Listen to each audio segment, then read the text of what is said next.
Any chance of getting that printed? Which one? Oh, yeah. Once that gets done. He's almost there. Looks like he's there. Yep, we are here. Okay.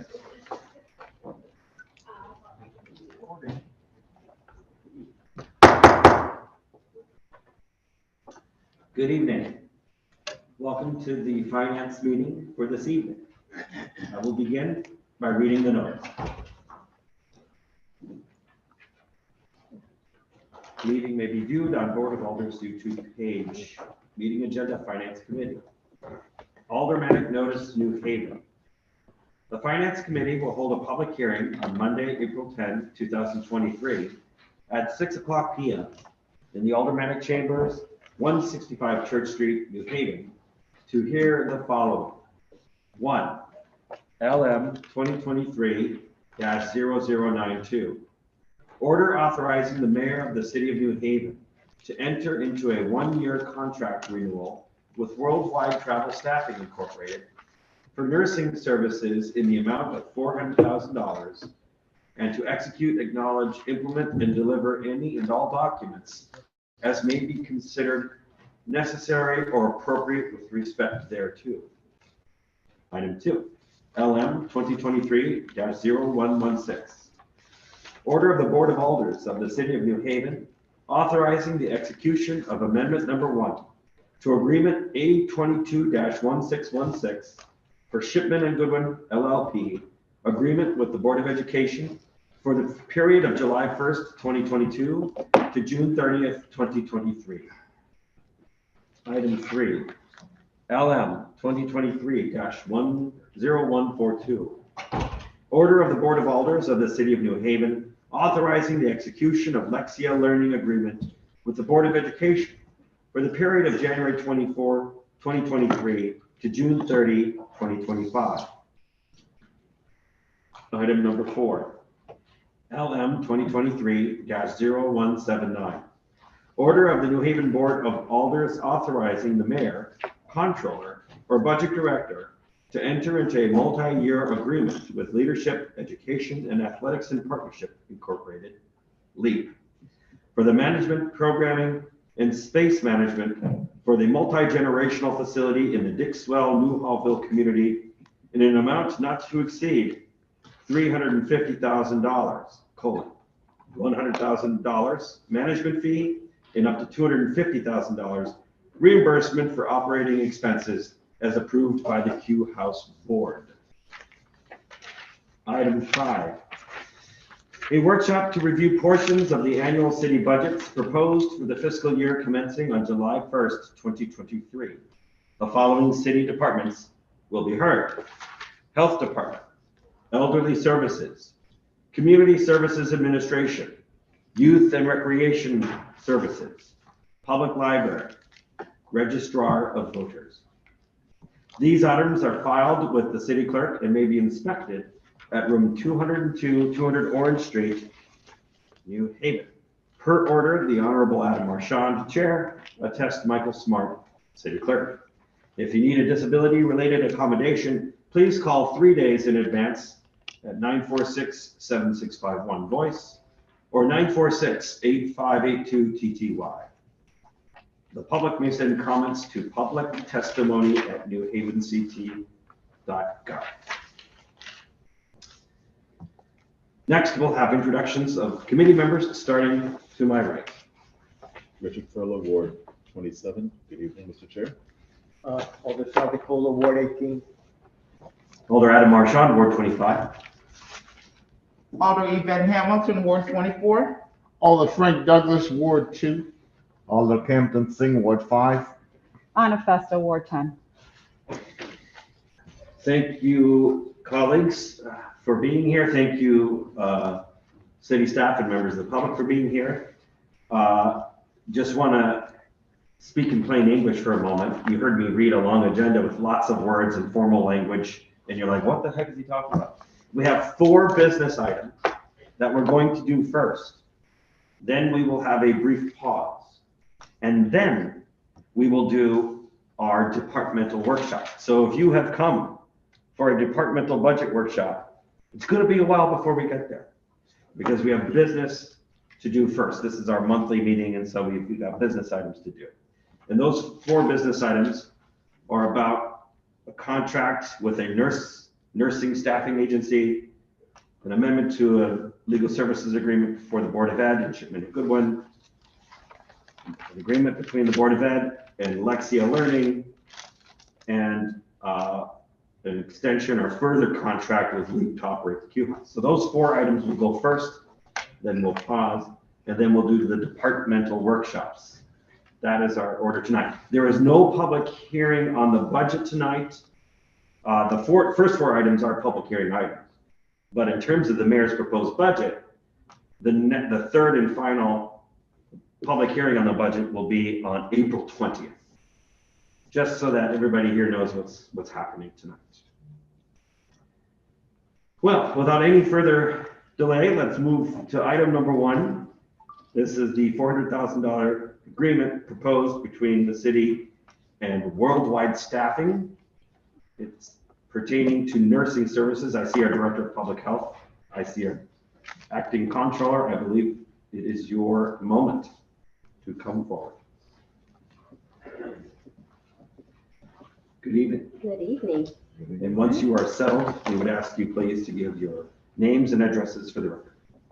Marissa Bond, 54 Meadow Street, New Haven, Connecticut, 06519. Michael Gorman, 45 Jefferson Road, Brantford, Connecticut, City Acting Controller.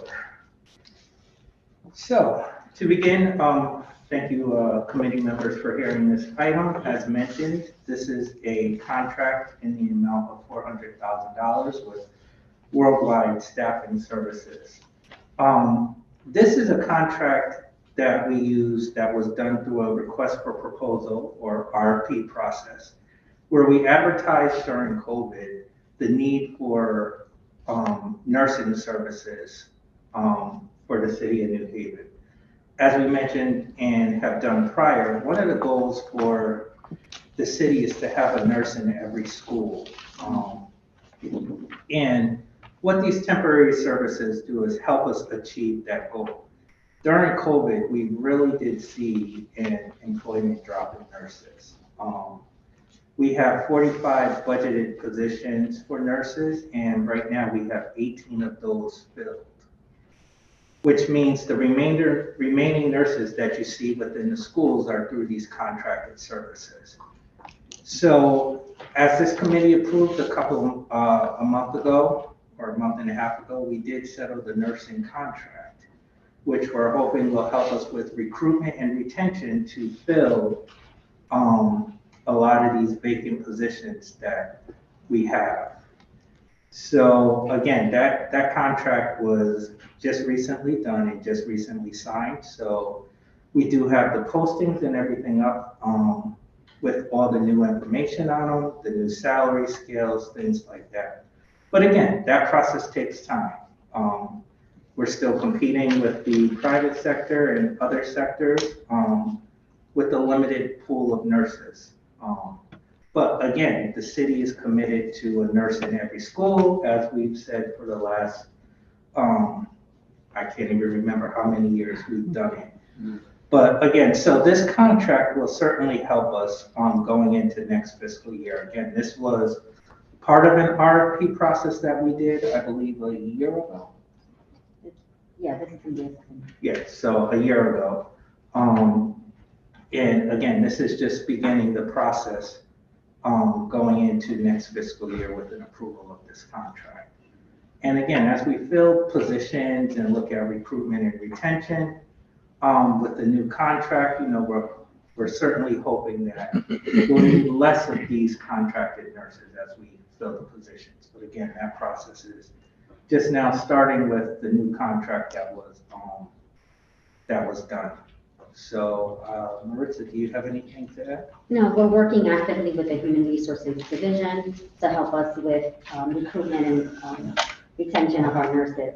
Ultimately, what we aim to do, the long-term goal, is to have a permanent staff member at each school and then transition out of this contract. But to fill the gap and to ensure that we're providing the needs of our district and clinical services, we are hoping that we can get this contract renewed so that we can be able to continue with the services and not have any interruption. And one last area that I did forget to mention was in regards to the funding source of this contract. We're looking at that through the technical amendment process within the budget for fiscal year 23-24. The reason we're looking at it during that technical amendment process is this contract was covered through the federal government through COVID and other measures, because that's what a lot of the nurses services were doing in the schools. They informed us that we can no longer submit COVID and other type of reimbursements through the federal government. They're ending all of that come May, I believe, it's either May 1st or May 11th, somewhere around there. Mhm. So again, that's one of the reasons why we're looking at it through the technical process. That, as you know, after all these workshops, that's where I work with this board on any changes that need to be made through the mayor's 23-24 budget.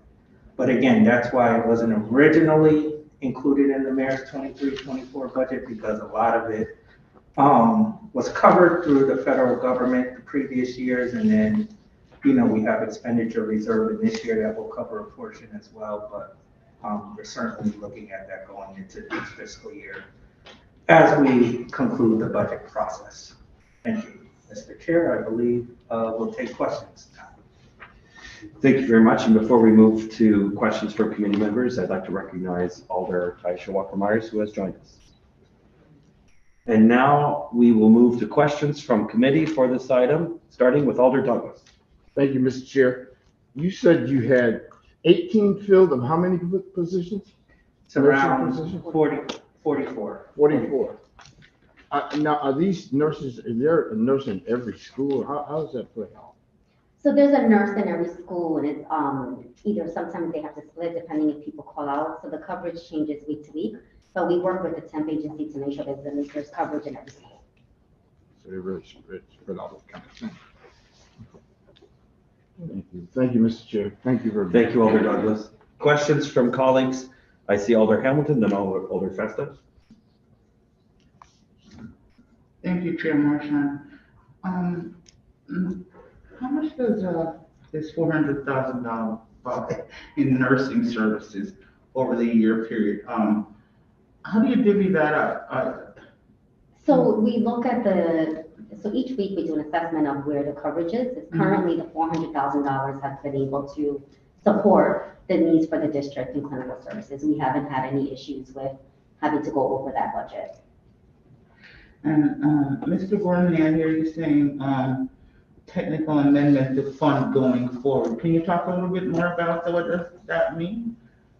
Yeah, so again, as we mentioned, as I mentioned prior, is the federal government is no longer covering various COVID services. So through the technical amendment process, which comes after the workshops and everything, I'm looking at different areas in the budget and identifying where the $400,000 would come from in order to fund it going into July 1st.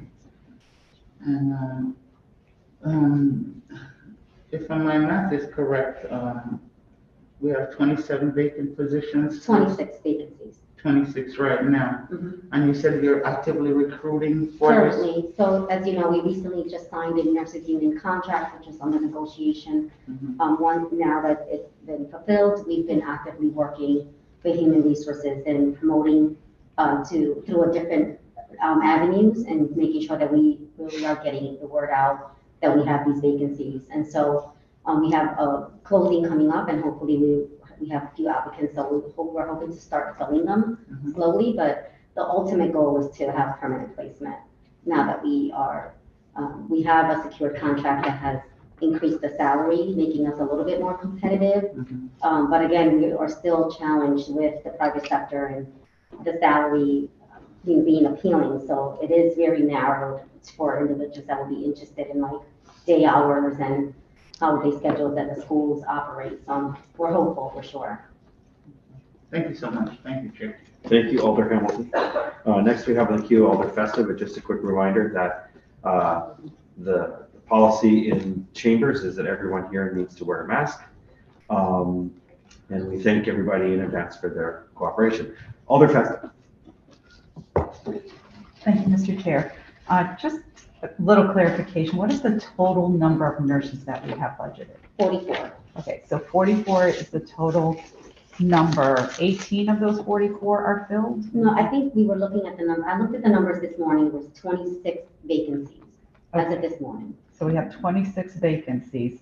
So we do have schools that don't have a nurse because we have 40. No, you're working through the temp agency to make sure. So Okay. the temp agency contract is fulfilling the gap. So the vacancies are the permanent positions, which we just negotiated the nurses contract to be fulfilled. Yeah, so the ultimate long-term goal is to use less temp agency nurses to allow us to then transition people into the permanent roles. Okay, thanks for that clarification. You're welcome. And I mean, the 400,000 also covers the salaries, is that it? We're It just covers- paying it to the temp To the temp agency agency. and they take care. Right, we Correct. pay it as a contract, so they take care of everything. We're just paying the 400,000 to the temp agency.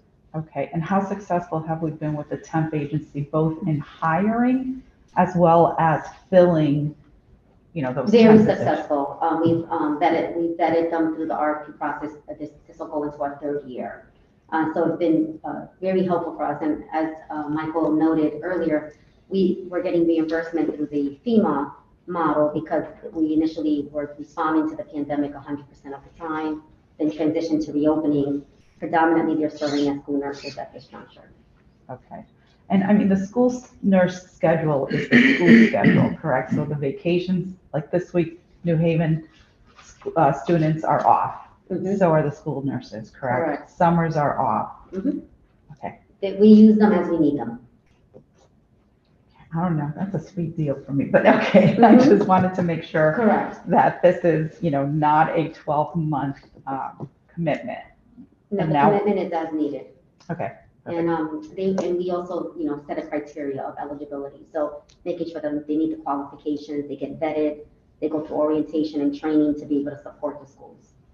Okay, and you may have answered this and I wasn't listening, but were we able to hire any from the temp agency? I believe a few, they get paid a lot more money to work at the temp agency than what we would be able to pay them.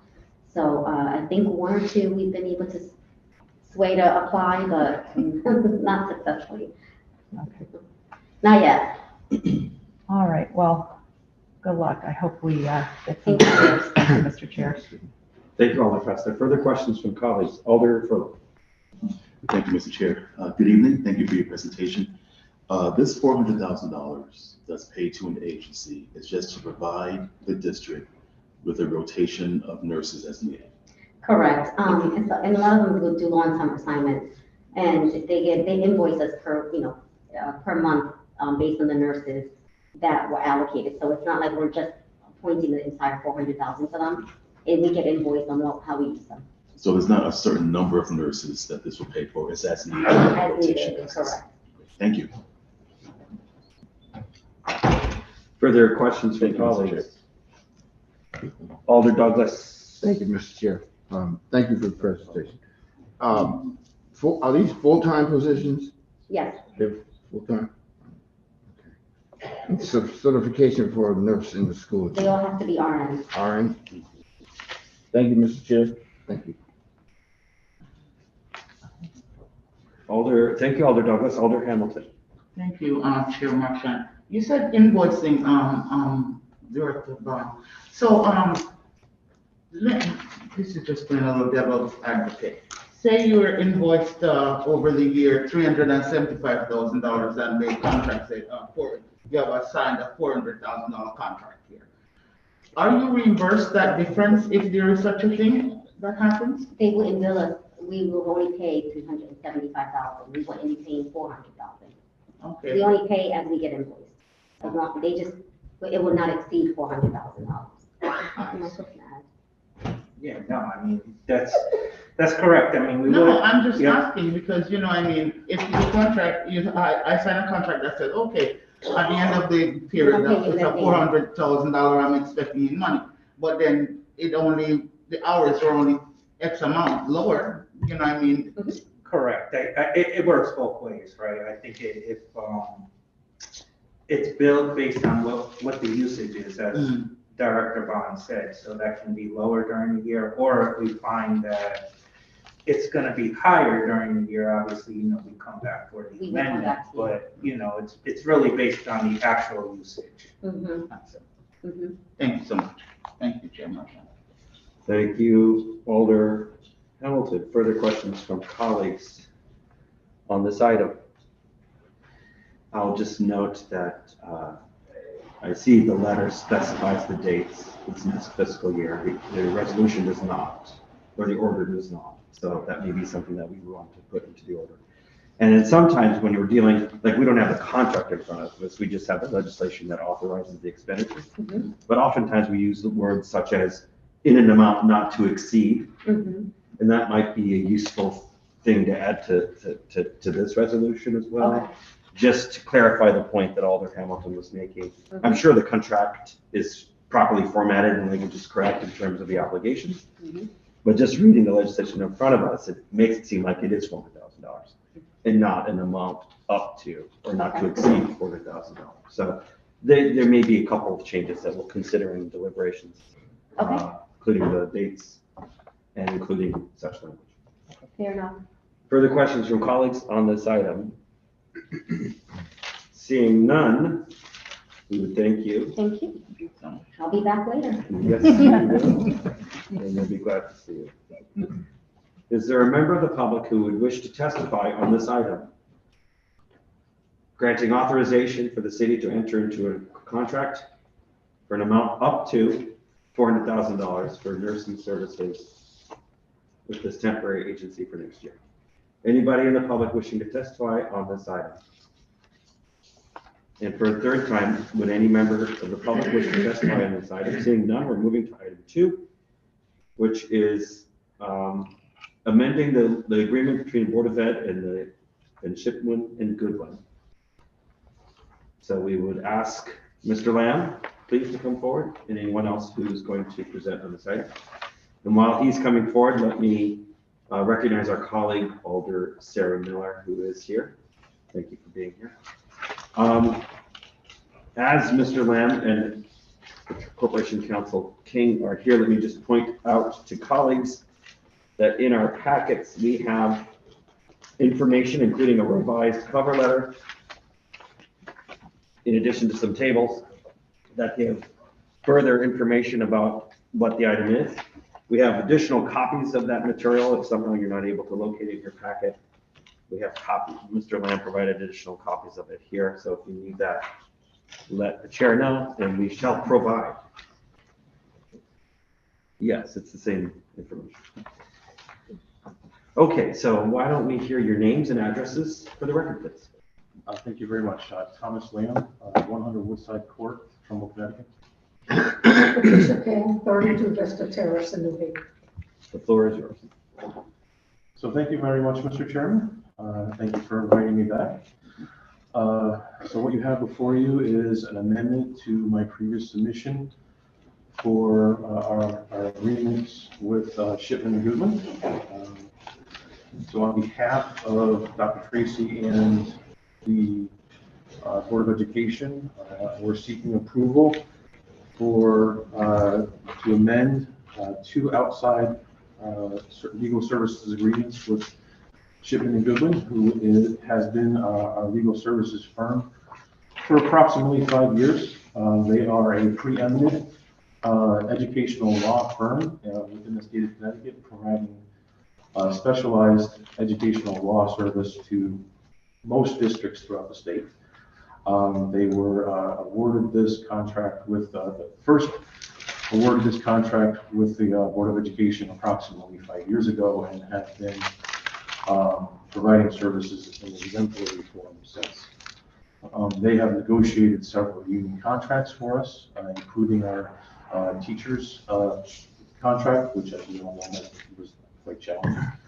Our administrators contract, in the process of negotiating our contract with our para-union, our 287 custodial union, as well as our substitute teachers contract that is slated to take place later on this summer. The two contracts are, one is our general services contract, which is more general educational law. That agreement will increase from 70,000, from 62,000, excuse me, from 70,000 to 132,000. And the agreement for labor will increase from 80,000 by 437,260 to a total of 517,204. Each of these amendments are intended to cover current billings as well as projected billings through the rest of the fiscal year.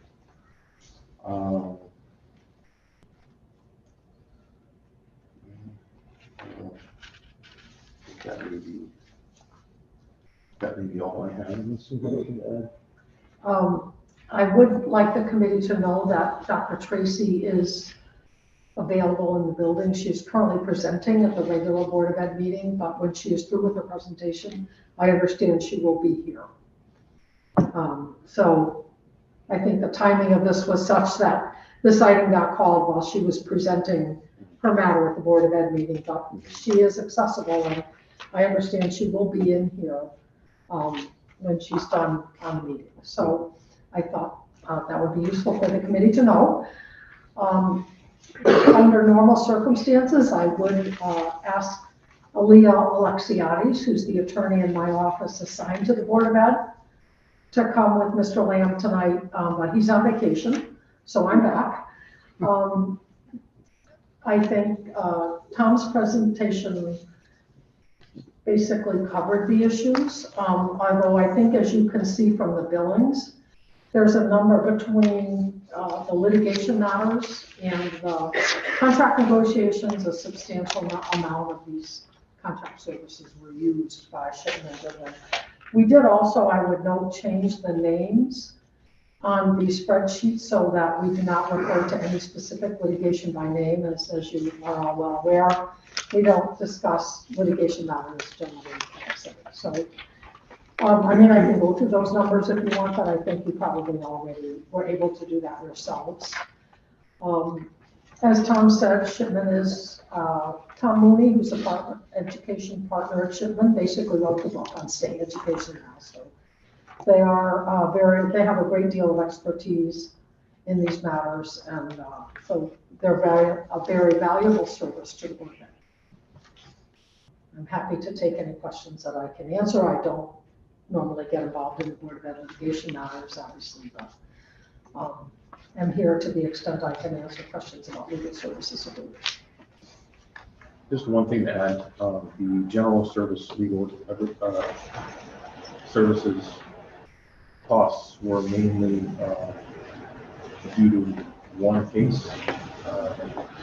Typically, we don't have that kind of spend within the general legal services contract. However, that one case kind of took us beyond what we had anticipated for the year.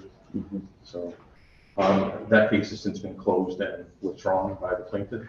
So we're now back to what our typical spending patterns have been surrounding general legal matters. However, it did push us over the required amounts for bringing it to this body. Okay. Anything else? Okay. It is now time for questions from colleagues, and before we proceed, we'll just acknowledge the fact that our superintendent is in another meeting, but may appear, and so if she graces us with her presence and is able to be here either during this item or the subsequent item, because that too is a contract between the Board of Ed and an outside vendor, we of course would like to hear from her on these items. So hopefully the timing will work out for her to be able to come. But in her absence, we'll go now to questions from colleagues. I saw Alder Hamilton. You're first on the queue. Thank you, Chair Marchand. $517,204.60. That's a lot of money. Can you break down how the dollars are allocated here, sir? Because it's billed, you said, as well as projected. Future billing, did I hear that correctly? Yes. So, let's get into the money, because that's a lot of money. That's almost $500 million. So I can, as Pat had mentioned, there's been we did a breakdown of what those costs have been, and they're in the package that is provided. Yeah, I looked at that package today as well, So I can do a quick run through of what the majority of the costs have been for us.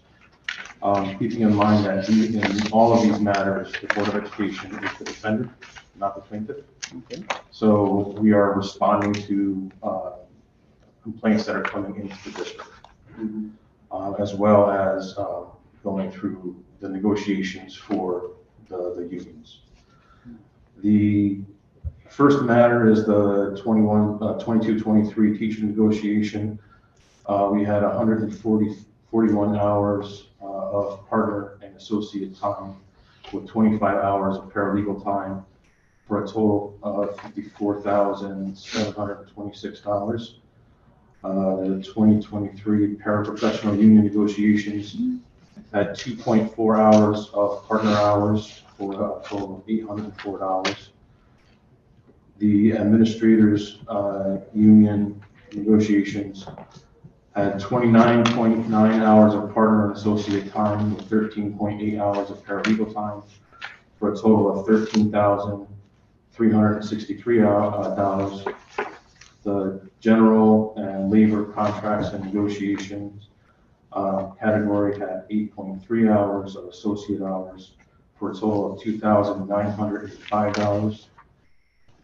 We had CHRO complaints, which are general in nature, with 1.7 hours of partner and associate hours for a total of $595. We had 4 separate CHRO matters, one of which was at 25.8 hours of partner and associate hours for a total of $9,030.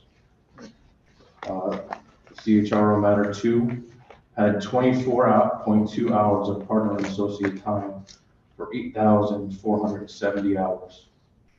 CHRO matter 3 had 15.2 hours of partner and associate time for a total of $5,320. CHRO matter 4 had 2.9 hours of partner time for a total of $1,015. We had an employee lawsuit, a federal matter, had 201 hours of partner and associate time and 7.1 hours of paralegal time for a total of $74,097.90. We had an employee lawsuit, federal matter number 2, for a total of 110 hours and 0.4 hours of partner and associate time for a total of $41,748. We had teacher-related matters totaling 64.6 partner and associate hours, totaling 22,610 hours.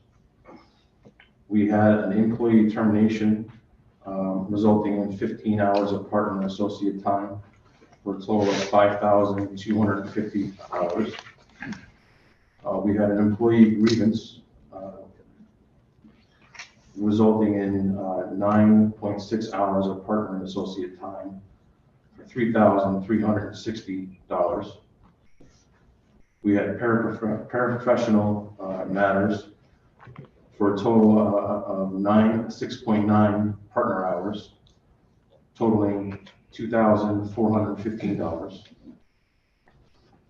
We had the 2022 complaint RE bonuses by the teachers for 6.8 partner hours, totaling $2,450. $380. And some general litigation and investigations, 3.2 partner hours for a total of $1,120, totaling $249,244.90. So that's the bill time so far. Am I correct? Correct. Okay. Up until February, is it? February 2023? Correct. So you project going forward, needing almost the same amount of money for Correct. future? Has the Board of Education ever thought of hiring a few lawyers to be on staff regularly? In the next budget year, there is a labor relations lawyer as part of the budget that will work out of the Corporation Counsel office and support the Board of Education. I would say that would be warranted, sir. This is a lot of, and in the projection going forward, how do we know that even 500, the additional coming up to the 514,000, how do you even know that that's gonna be enough? Or are you gonna come back 6 months into that and say, oh, the 514,000 was not enough, or, I'm generalizing the numbers because how do we know that's even gonna be enough? Because we are the defendant in these matters, we have no way of knowing. Oh my God. So we're like a money pit? Alder Hamilton, Thank you, sir, for your answers. this Thank is a common thing that we get requests from Corporation Counsel for amended legal service agreements, exactly for the reason you're illustrating, which is that we get sued and we can't know that we're sued until the suit happens, and then we have to defend ourselves. And so it's by its very nature not knowable in advance. And we simply do have to defend ourselves. And so, and attorneys charge a lot of money. So I understand your eyes getting big at the dollar figures. But Yes, they are. we haven't amended very many legal services agreements between the Board of Ed and attorneys firms, but we've done that many times between the Corporation Counsel's office, the City of New Haven, and firms. And so I understand the sentiment, but this is not new, unfortunately. But generally, if I might, when, at least from the Corporation Counsel's point of view, we do try to get projections from the law firms to get us through the fiscal year. And we've done that with amendments that we recently had, and I understand that this We did have a, budget includes projections for at least the two federal lawsuits, which have taken up an awful lot of resources, as you can see from the billing. And you can see when the cases become more active, obviously, because the numbers go up. So, Right. we do try to get, and I think that's what's happened here also, projections to get us through the fiscal year. So that is something that we do try to do. And the lawyers, at least on the Corporation Counsel side, and I know we work with Shipman as well in some of our matters with contracts. And they are cognizant and aware of our budgetary constraints. Thank you. Thank you, Alder Hamilton. And before we continue with the next question, I would like to say two things. One, welcome our colleague Alder Brian Wingate, who has joined us. I'd also like to note for the record that our superintendent of public schools is here. And if she wishes to say anything about this amended legal services agreement between the Board of Education and Shipman and Goodwin, she may come forward and do so. And after we're done with questions on this, we move directly into Lexia Learning. After we ask questions about that, then we'll do public comment on either of those two items. Oh, and I see that Alder Troy Streeter has joined us as well. Thank you for being here, sir. Next on the queue is Alder Festa. Thank you, Mr. Chair. You just mentioned something about projections and how do those projections work? Because if that is the case, then you all should have been in front of us back in the fall if you were projecting to be over the $100,000. The way that I understand it from Shipman is they look at each case, and depending upon what is needed for that case, whether it be depositions or further escalation into the legal process, those are able to be estimated based on the complexity of the issue and the number of hours that are needed to resolve what they believe they can achieve with the plaintiff. However, it's just an estimate, and it depends on exactly what stage of the process they're in, that because they may not need to go beyond a certain point if the matter is settled. If the matter is not settled, then that's when that triggers other steps that require further cost. While I appreciate your answer, back in October, $92,000 was spent, and then in November, a total of 157. So knowing in October that cases were probably not going to be closing anytime soon, you guys should have been ahead of the game and coming before us, because we're talking about projection here. We're talking about projection. Some of this funding that you're requesting this evening is for projection. So this should have been done back in the fall. And then if you had to come back again, you come back again. But I mean, this, you know, this is over the $100,000 even in November, and we're in the month of April. So y'all should have been before us months ago. I'm Tracy, Superintendent, New Haven Public Schools, 226 Fountain Street, New Haven. And I'm going to acknowledge and agree with what you just said, that we should have been in front of the Board of Alders way back when the numbers were going up. So I'm going to be, as a superintendent, take the fault and the blame for all that, because I'm the leader of the district. So yes, we did not come with that. A lot of things were going on during that time when these bills were coming in. I depend on certain departments to do certain things. When these things are coming, there was some transition that had occurred for it not to have come through earlier. So I'm going to take the blame for that. Well, while I appreciate that, I mean, do we have some kind of management system where Shipman and Goodwin maybe puts it into, when I used to do sales, there used to be this customer management system. So is there some kind of management system that tracks the hours that you know, Shipman and Goodwin tracks and sends over to you, and who would review that? So the hours, the hours come to me and then they come to Tom. Both of us are on the emails when these hours are sent. That's the work that they have done. So that's the level of tracking that we have in detail down to the minute, whether it's a phone call, whether it's talking to other attorneys about a case in New Haven, etc. All those are tracked by the hour, by the minute. But there's no actual software system No, we don't have that you can pop up, that someone can monitor on a daily basis to say, oh, look, we're reaching, you know, we're going to be over $100,000 or whatever. It doesn't matter. Just keeping track of these cases, you know, a software management system that can be assessed to see the number of hours, you know, the dollar amount, all of that information. At the time in November, that did not exist. What takes place now is between myself and my executive assistant, we break down every single invoice by hour and by matter. So we know exactly how much, just like on a spreadsheet, this is a live spreadsheet that's tracked every month now. So we have better understanding of what our current position is. And as projections come in, they're added. So you're monitoring it, or who on your end? I monitor based on the invoices that I receive. I mean, we've been doing business with Shipman and Goodwin, so they too, I believe, understand our code that anything over $100,000 needs to come before this body.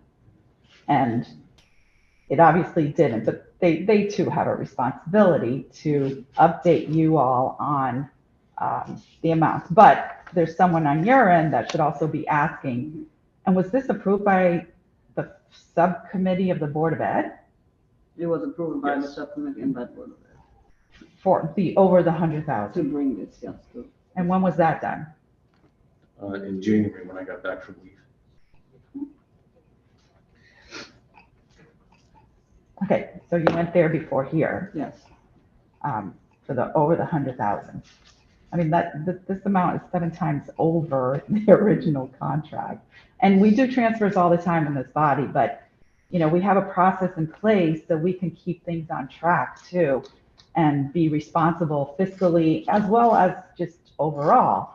You know, there are some cases on here that are, you know, I don't know if you're allowed to say, what are these cases? Because there's, Alder Festa, they're not allowed to say. I think everything's foiable, right? Well, this is not new terrain, and so you've been on the committee a long time, so you know that they're not able to do that. And so I think we should move on to the next question.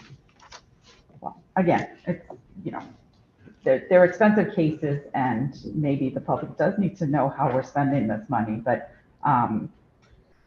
Alder Festa, if you look at the spreadsheet, it actually shows you how the money was spent. no, I know, but not the It's not- cases. I mean, $74,000 is a lot of money for one case. We are not going to try, through questions on the committee, change a prudent and legal policy of attorneys not to discuss particular cases. Please move on. So who will be, this management system that is really not a software management system, it's your internal system of communicating. This will be monitored by yourself, Myself and the superintendent. the superintendent, and how about on, you know, any attorneys that need to be? And the CFO Okay, as well. all right. So moving forward, there is a system in place to monitor these cases. Yes. Okay, thank you. Thank you, Mr. Chair. Thank you, Alder Festa. Further questions from colleagues on this item? I have just a couple. Do you feel that these are good rates that we're being charged? Because in previous items, particularly you, Corporation Counsel, have talked about, oh, we've got a good deal with this firm and they do great work. So I'd like to hear a little bit more for whoever can say about it. Are we getting a decent rate from this firm? And do we feel good about the results we're getting, the quality of representation? So based on working with them, remember the board retained Shipman and Goodwin for their work because of their credibility. Mhm. They are the people who do educational law and litigation around educational law, and there's no one better than them in the state. They actually, you could almost say a monopoly almost on educational law. They wrote the book that goes with educational law. As a matter of fact, I just received several things about the staff recently coming from their organization. So we believe that they do good work, or we would not have been using them. They're a bit expensive, but they do good work, and we do get results. They're expensive, but they do good work. When you have a monopoly, you charge higher rates. We know that in the healthcare setting for sure. Further questions from colleagues on this item? Alder Walker-Myers. Thank you, Mr. Chair. Can you talk a little bit, excuse me, about how many other people do it? I understand that, you know, they're the best at it. You just acknowledged that they might be a little bit more expensive, but what does that actually look like compared to the other law offices that do the same thing? So we deal with Mr. Philpott, who deals with, we have different lawyers dealing with different things. So Mr. Philpott would get an agreement for hearings and expulsion, and he deals with that. We have Bertram Moses that deals with a lot of our special education cases, which are a lot. They deal with that because that's not the forte of Shipman and Goodwin. They're more known for dealing with special education laws. And then we have Shipman and Goodwin that deals with the educational law side of it. I don't know, the board want to go out to bid to see who is another person with a guru in educational law. But at the time, this was the best company they see that deals with that right here in Connecticut. So I'm not saying that there may not be others out there, but they were selected based on their credibility. Yes, I think it's always good sometime to go out to see what else Yes. is out there. Yes, you're right. Thank you. Thank you. Thank you, Alder Walker Myers. Further questions from colleagues? Just a point of information, the resolution that's in our packet is just slightly different from the version that was sent to us, in that it breaks down the amounts and gives the agreement numbers. Yeah. The dollar figures are no different, but some of the verbiage is a little bit different. Is that correct? Yes. Yes. So we will have to deal with that in our deliberations, the fact that this resolution is just a little bit different. Easy enough to deal with. Further questions from colleagues? Seeing none, we're going to move on to item 3, which is another contract between the Board of Ed, this time with Lexia Learning.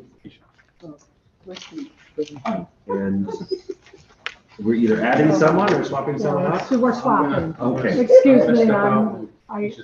I don't know anything about this. Thank you for your time. Thank you so much.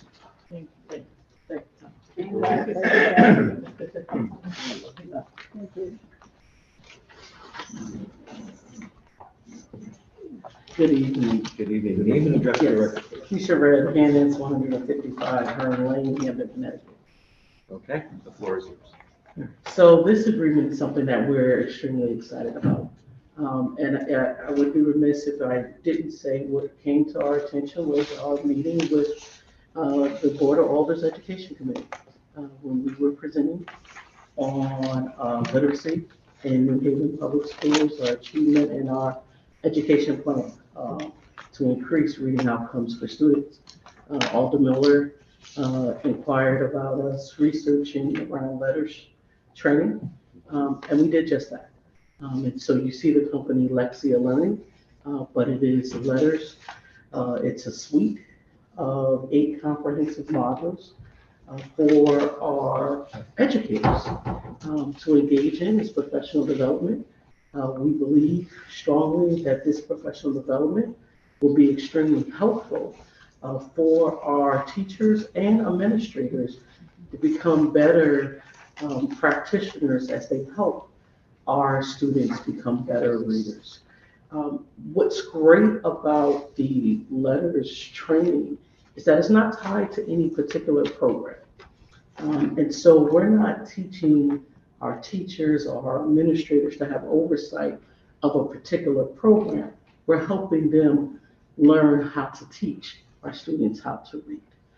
We have engaged in several conversations with our university partners who rightfully acknowledge that their programs, university programs, are not going in depth on helping our educators become effective at teaching students how to read. And so as a district, we decided we needed to do more to fill the gap. And this contract that's coming before you today helps in filling a gap. It's not the end all be all. I want to be clear about that. There's more to that. As you know, we're adopting a comprehensive reading program. We're also providing training to teachers and educators as well on that program, but also through our learning academies. But this is going to be a major component in helping our students learn how to read. And so we're excited to come before you today, but I think it's really important to talk about and to highlight how we work together with our Board of Alders Education Committee to come to this point. And so I don't know if Todd has anything, but we have questions. Okay, thank you for that presentation. We will now have questions from committee members. Before we do that, however, let me acknowledge Alder Jeanette Morrison, who has joined us. Questions from colleagues on this item? Alder Fessel. Thank you, Mr. Chair, and thank you for your presentation. Now, Lexia is something we've been using for years with the students, correct? Yes, so Lexia is the name of the company. The letters training, actually, our student services department initially implemented letters training a few years ago, but it was only for teachers who work with students with disabilities. And so now we're doing the full comprehensive training. What's coming before you right now is just for the leaders in the district. So you see 50 administrators, it's the principals, as well as cabinet level administrators, as in our instructional coaches. And eventually the rollout will go to our teachers. So we have to start with leadership first. We consulted with another district who has implemented letters, as well as the company on the rollout, and all have advised us to start the training this way.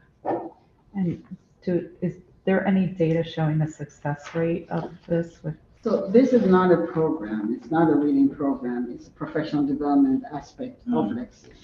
Right, but Yes, so, and we can, if through the chair, can send you a few articles on several districts that are engaging in letters training, and you can see data that supports increases. Now, once again, there's no end all be all, it's not a silver bullet, but they are seeing increases in reading achievement for students in the early grades that have implemented the letters training. If you could provide such articles, we would be grateful to have that. Definitely. I appreciate that too, Mr. Chair. Continue. Okay, so I understand that the letters is for professional development, but once they are, I guess, professionally developed, it'll get implemented and taught.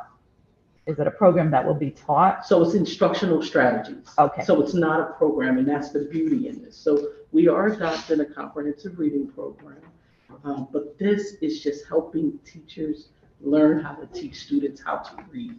So it's no program attached to it, which is great because they're not selling a product to us. Right? So this is really a comprehensive module, if you will. It's almost like enrolling our students back in some college level courses to learn how to read and implement strategies within the classroom. So what did we do beforehand? Because we have professional development days, et cetera. What were we doing before this? So I think I'll go at this one. So I took on the role in August over curriculum and instruction. Many times with the professional development programs, we were working on teaching teachers how to teach in small groups, which is important. We also were working on helping them navigate through their curriculum materials that they would have in front of them. We would work on, here you go, let's work on phonics, let's teach students how to read, but nothing comprehensive. So when you provide professional development, as many of you know, it needs not to be just one session. It needs to be over time, consistent. Yes. You implement, there's some follow-up, there's feedback given to you. This will provide a more comprehensive approach than we have done in the past. Okay, and it'll be consistent. Correct. Okay. Correct. That's probably most important. Yes. All right. Thank you for that. I appreciate it. Thank you, Mr. Chair. Thank you, Alder Vesta. Further questions? Alder Hamilton. Thank you, Chair Marshall. So the contract is a 2-year contract, so that means $62,432 per year for the contract. Am I correct? That's what it divides out to. Yes. Do you get updates as throughout the year as to what the teachers and or administrators are being taught, so that they can relate to the students? Are they updated? I mean, do you keep going on the expand on the education? Yes. So great question. So yes, there are 8 modules, and each module has a specific focus, if you will. Right. And we are actually participating in the training as well. Right. And so we will be, yes, so we will be a part of the training. We'll see our instructional coaches are receiving the training first, along with our principals. And then the expectation is for them at this point to help to provide some of those strategies to teachers as well, so they can turn kids in their classrooms. So we will go into classrooms, make observations, provide feedback. So there'll be feedback all around as we go through the training over the 2 years. Okay, thank you so much. Thank you, Alder Hamilton. Further questions from colleagues on this item? Further questions from colleagues on this item? Seeing none, we'll thank you for your time. Thank you. And before we move on to the next item, I will ask if there's a member of the public who wishes to testify on either of these two items related to the Board of Education. The legal services agreement amendment with Shipman and Goodwin, or the contract with Lexia Learning for professional development services. Is there a member of the public who wishes to testify on either item one or item 2 or item 3? And for a third time, is there a member of the public who wishes to testify on items 2 or 3? Now's the time to come forward. Seeing none, we're going to move to our final business item of the evening, which is the contract with LEAP, or it's an extension, with LEAP to operate the Q House.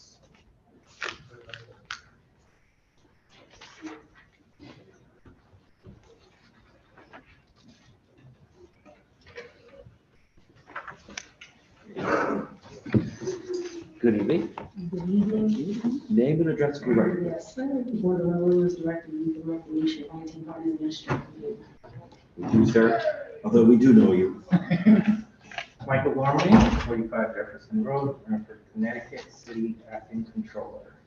The floor is yours. So before you, you have a contract for LEAP, which entails a period of 5 years, along with an additional option to renew for another period of 5 years, which is at the city's discretion, along with the Q House board. The city went out to RFP for LEAP this past year, as their current agreement, while had 1 more year left on it, we felt that the programming and everything at LEAP, which Ms. Williams can get into a little bit more, has been doing very well thus far. So we wanted to kind of look at the consistency and the future programming and future plans going into the Q House related to programming, activities, other areas. So the city advertised an RFP for this go around related to the management of the Q House. LEAP was the sole respondent to that RFP. That RFP was out for 3 weeks, I believe, to a month, somewhere in that time frame. So what you have before you is a contract that is based on the response from LEAP, which includes the management fee plus reimbursables up to $250,000 a year, which is approved by Ms. Williams. Is department works with LEAP, but approved by the Q House board as well for those reimbursable expenses. So I would let Ms. Williams go a little bit more into LEAP and the Q House. So LEAP has done so far a wonderful job in providing the programming that is currently going on in the Q House. In order to keep fluidity, consistency with the programming, we thought it would be most prudent for us to put out an RFP now, so that if there was a change, we would be able to prepare ourselves if there was another company that the board over, I think the Q House Advisory Board will feel would do a better job. As Mr. Gorman has already stated, he was the sole respondent, and after discussion with the advisory board, they are quite pleased with the services that are currently being provided to them. The only thing that we were just monitoring is making sure that we have we are aware of the programming that is going on, and they are doing a consistent job of making sure that we are aware of programming that is going on. They have really taken a hold to the reins to make sure that the community is aware of programming that is going on, and they're using different means in order to get this advertisement and communication out. Even something as simple as having you on a constant contact list to receive a text message or an email. And so at this time, we do approve as the advisory board for this RFP or for this potential contract to go through. And we want to be able to have some stability, which is why we are requesting it for 5 years with the one option to renew for another 5 years. And the contract would begin starting this, if approved, this fiscal year for July 1, 2023 in this new cycle, 5-year cycle. So with that, we happy to answer any additional questions. Thank you both for your presentation. We'll now have questions from colleagues on this item. Alder Walker-Meyer. Thank you, Mr. Chair. So only one responded. Yes. And they already been doing the work. Did you put the RFP out in the same way you normally do? Yes. In previous time? We work through the purchasing department, and we followed all the processes and procedures that we do for any other RFP that we put out within the city. I think that's really important for people to know. Yes. In regards to this, because sometimes you get one, sometimes you get 50. Correct. That's why. And they've been doing a good job according to the board.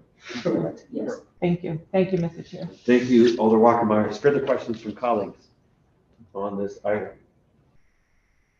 Further questions from colleagues? Let's save our comments for deliberations if we can. Because I think folks will have plenty to say at that time, but let's do questions now. Any questions? I do have a question.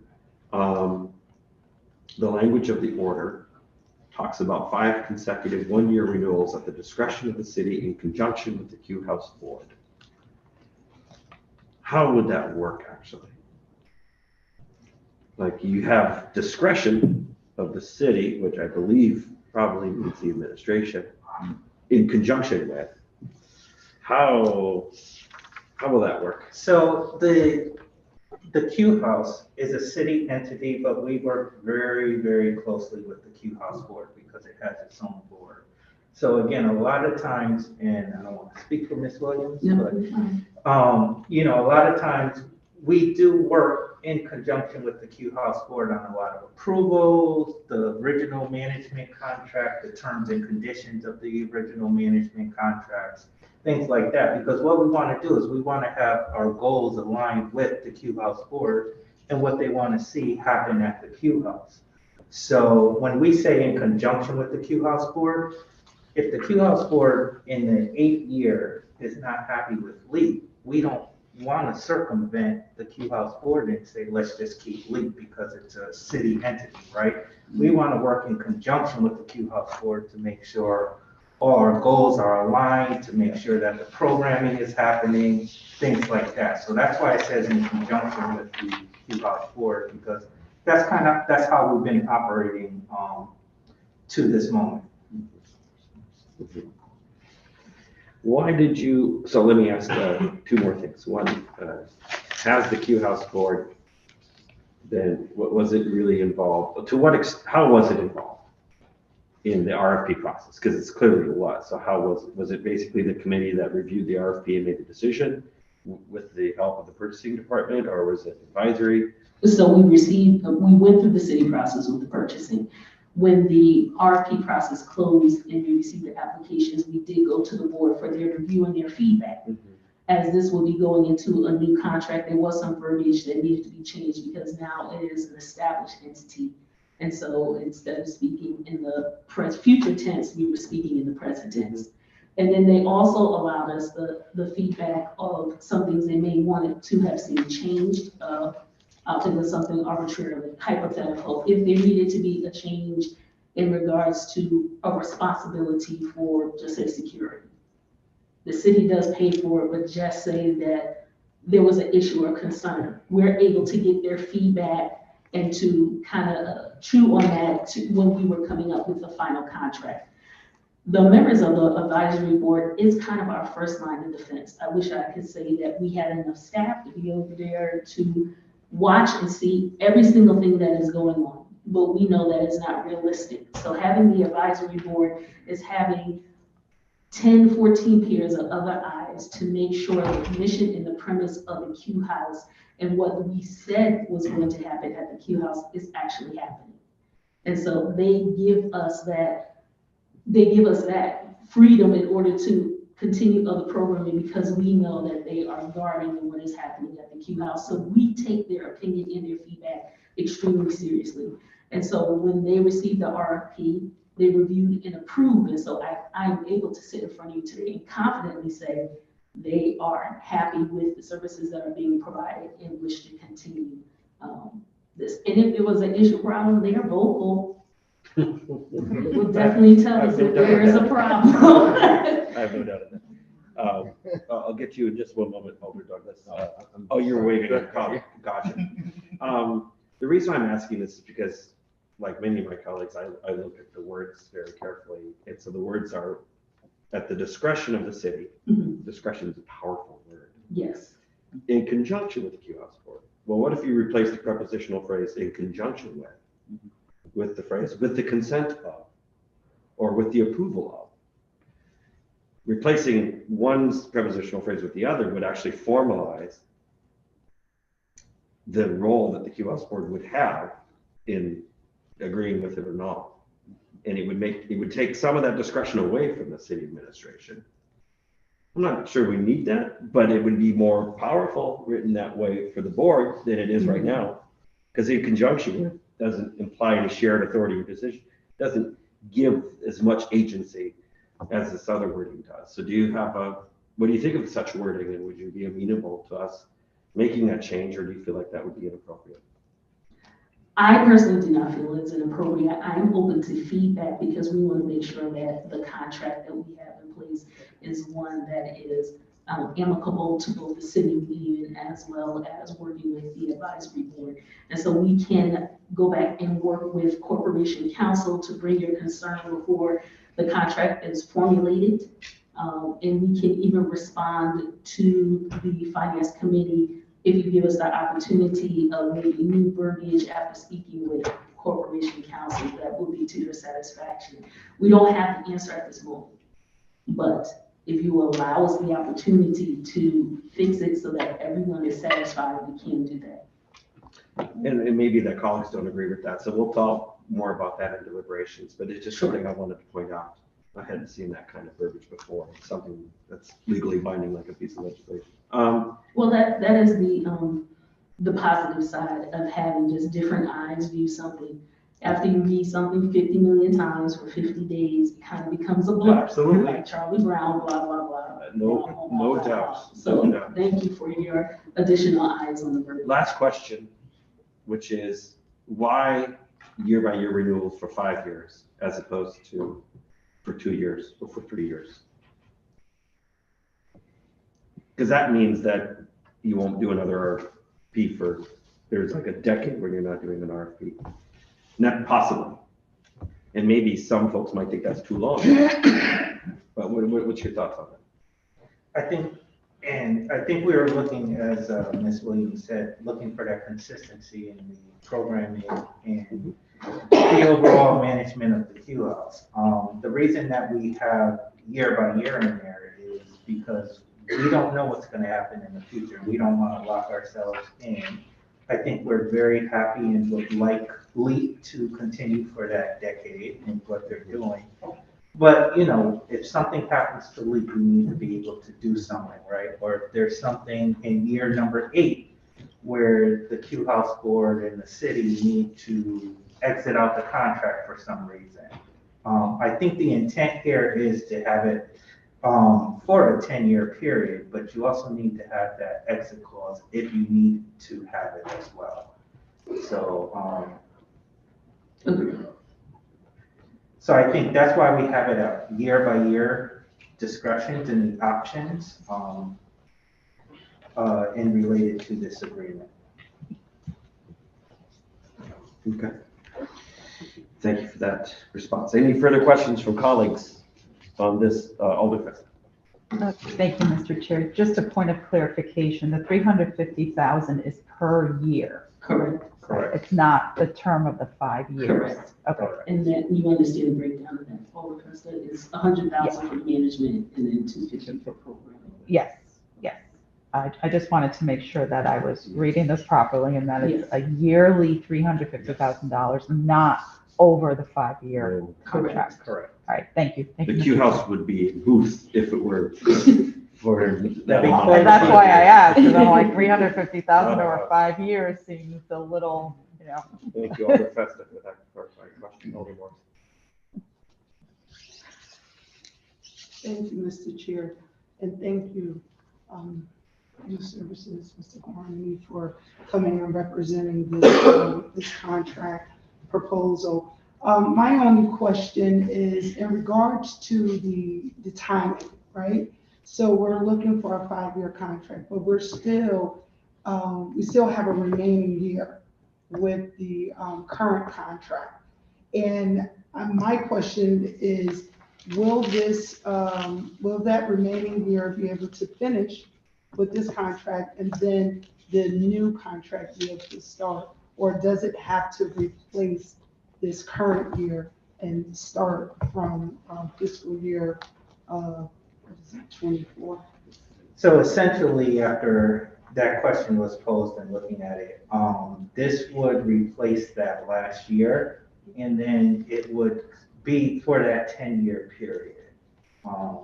And then again, once you get towards the end of that 10-year period, you look at the RFP process and everything else once you get towards that last year of the 10-year period.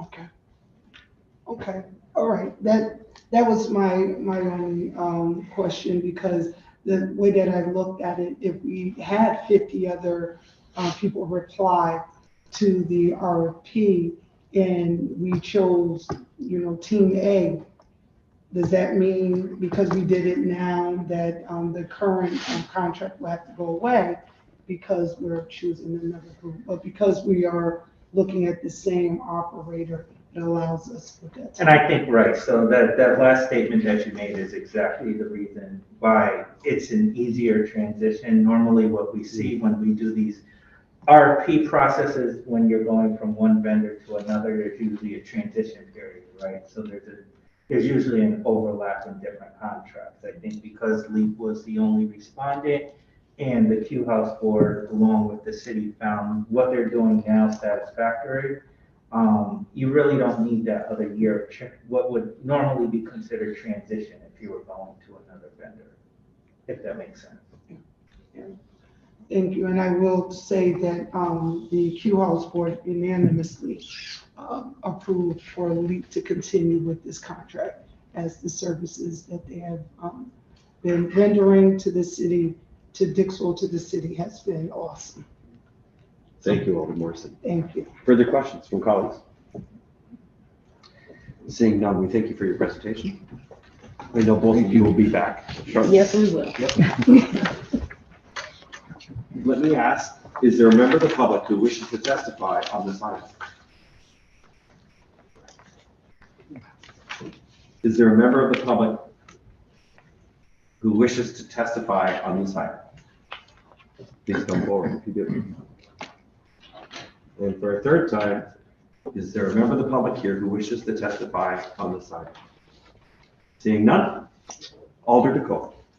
Mr. Chair, I move that we close the public portion. Second.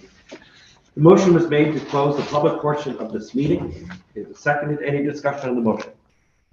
Seeing none, all in favor, please say aye. Aye. All opposed, say nay. Motion carries. Alder DeCole. Mr. Chair, I move item 1. Second.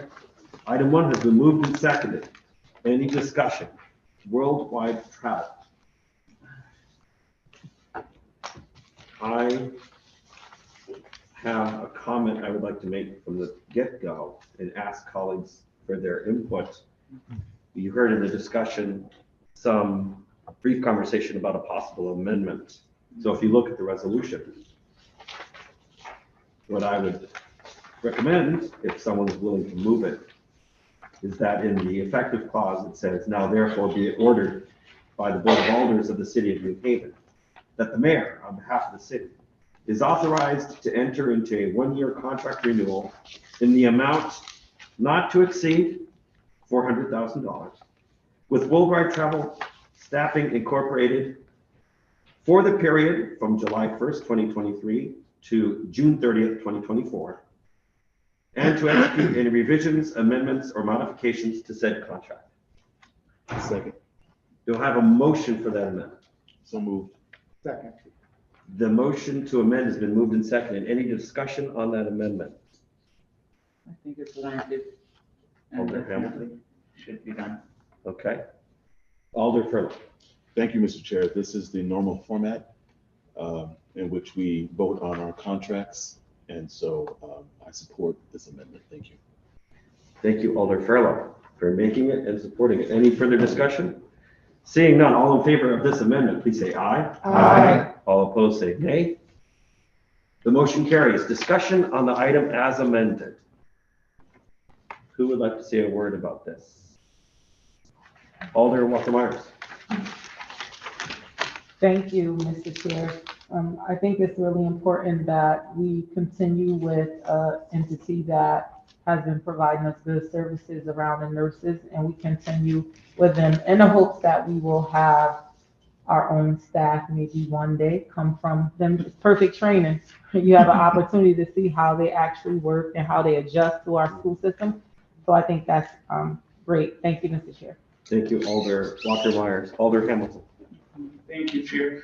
Also, they've stated that with their assistance, there will be a nurse in every school, and that is important. Coverage to our students is the priority. So with that, I'm in favor of the item. Thank you. Thank you, Alder Hamilton. Further discussion of this item? Seeing none, all in favor of passing the item as amended, please say aye. Aye. All opposed, say nay. The item carries. It will go to the full board as amended with a favorable recommendation. Alder DeColo. Mr. Chair, I move item 2. Second. Item 2 has been moved and seconded. Discussion of the item. Can I have a motion to amend by substitution? I move that, Mr. Chair. Yes, I move to substitution. Amendment of substitution. Yep. Second. The motion has been made and seconded to amend by substitution. If you recall, in our discussion of the item, the resolution as it was presented to us tonight had a few terms added to it to be more specific. It doesn't change the dollar figure or anything else, but it did add some information. And so in order to be proper and up to date, we would need to swap out the resolution that came to the board when it was communicated with the one that's in our packet this evening. Any discussion of the motion to amend by substitution? Seeing none, all in favor say aye. Aye. All opposed say nay. The motion to amend by substitution has been passed. Discussion on the item as amended. Alder Walker Myers. Thank you, Mr. Chair. I think it's really important to note that when information comes to us, this is how it should be done. It should have all the actual information that we could look at and vote on. And what was presented tonight was actually totally different than what was presented the first time. And I think it's important for the Board of Education to know and understand that whatever happens when they go to the board at the Board of Education, that's one thing. But when it comes to the Board of Alders, this is the information that we require here when we're going to take a vote on something. And I appreciate the superintendent taking responsibility about, not sending it earlier, because I do think it's a point that you have to always be looking at the information. You might not know exactly how much it might go over, but there are certain things that's an indication that it's going to go over. And that was one of the things that Alder Fester pointed out. So I just wanted to make sure I'm on a record saying that this is what we require, and I appreciate them actually bringing information that we could vote on. Thank you, Mr. Chair. Thank you, Alder Walker Myers. Further discussion of the motion as amended. Alder Fester. Thank you, Mr. Chair. I mean, obviously we have to pay our bills, so we're, we kind of don't have a choice here, but just to even clarify, I mean, we do have a responsibility as the city as a whole, and there is a code that was violated here with the Board of Ed regarding not coming before us once they reach over that $100,000. And it could be a penny over $100,000. And good stewardship is important.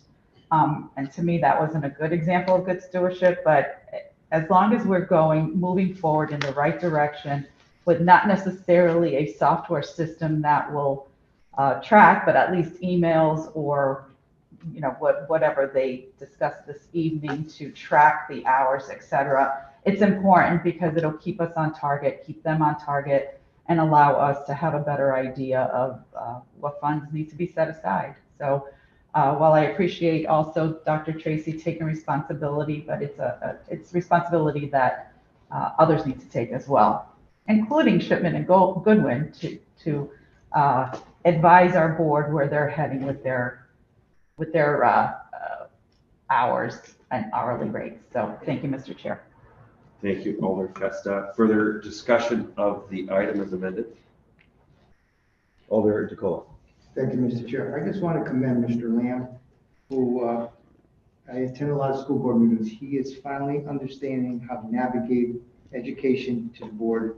He showed it this time, from the last time to this time, and he shows to me that he's going to be helping us navigate the board of education more clearly going forward. So I want to commend him, and this is how he updated from the previous meeting to us now. So all I want to say is I'm in favor of this, and I want to commend him for what he did. Thank you. Thank you, Alder DeCola. Further discussion of the item? I'll make two remarks.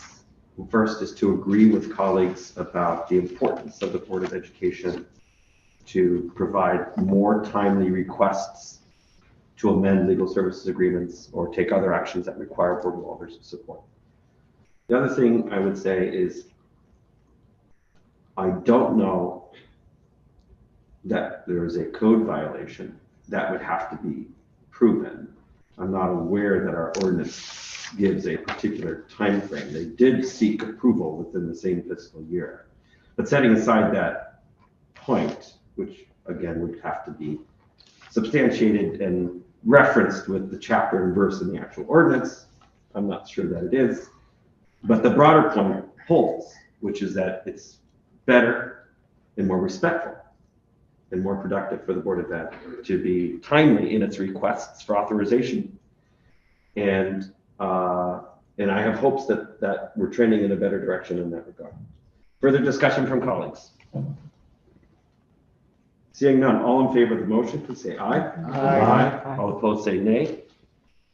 The item will go forward with a favorable recommendation. Alder DeCola. Thank you, Mr. Chair. I move item 3. Second. Item 3 has been moved and seconded. Discussion of item 3. This is the contract with Lexia Learning for professional development services. Alder Hamilton, and then I'll see Alder Morrison. Thank you, Chair Marchand. I'm in support of the item. Professional development for educators and administrators. That's an investment in them, trickling down to our students. It's important, and I'm in support of the item. Thank you. Thank you, Alder Hamilton. Alder Morrison. Thank you, Mr. Chair. I too am in support of this item. I know that this particular software is software that can be used in a lot of different formats as the city goes forward with the tutoring program. In their collaboration with the Board of Ed, the Board of Ed is providing this type of service, these licensing services. So as tutoring is happening, they're able to measure the different outcomes for the children. And so by going into this contract, it really helps us not just do the things inside of the school, but outside of the school as we try to ensure that our children are reading better. And so by providing this kind of support to our staff, that's just going to have a positive domino effect. So I am in support of this item. Thank you. Thank you, Alder Morrison. Further discussion from colleagues. Item, Alder Singh. Thank you, Mr. Chair. Want to also thank the Education Committee for working along with the Board of Ed for this item because as we know, as time goes by, we all need to refresh and retrain on certain items.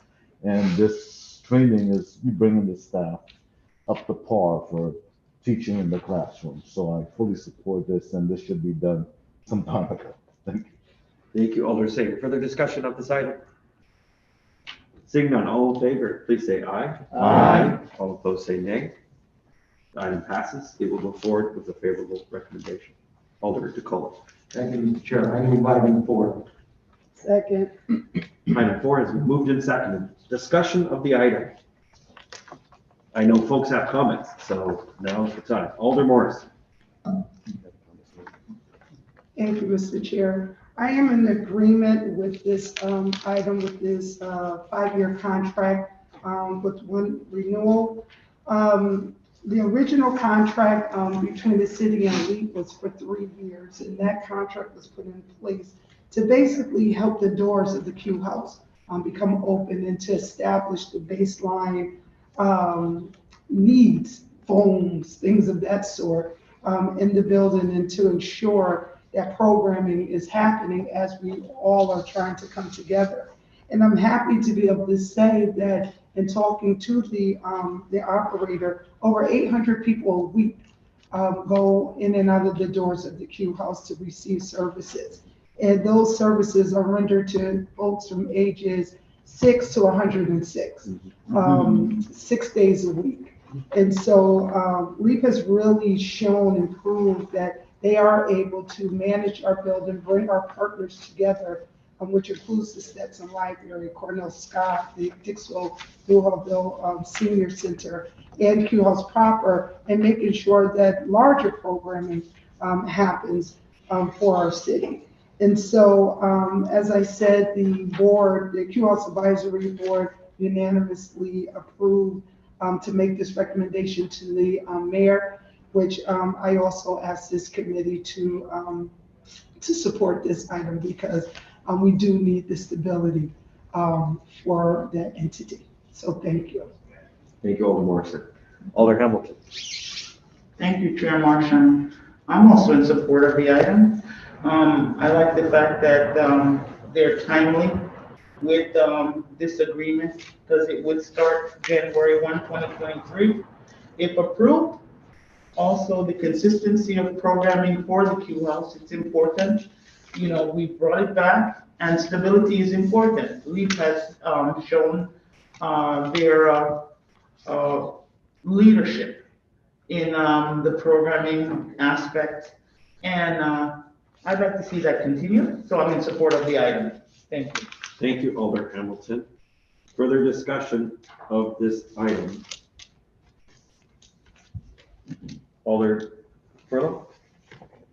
Yes, I thought I saw you. yeah, I Move was your hand. thinking at the same time. Thank you, Mr. Chair.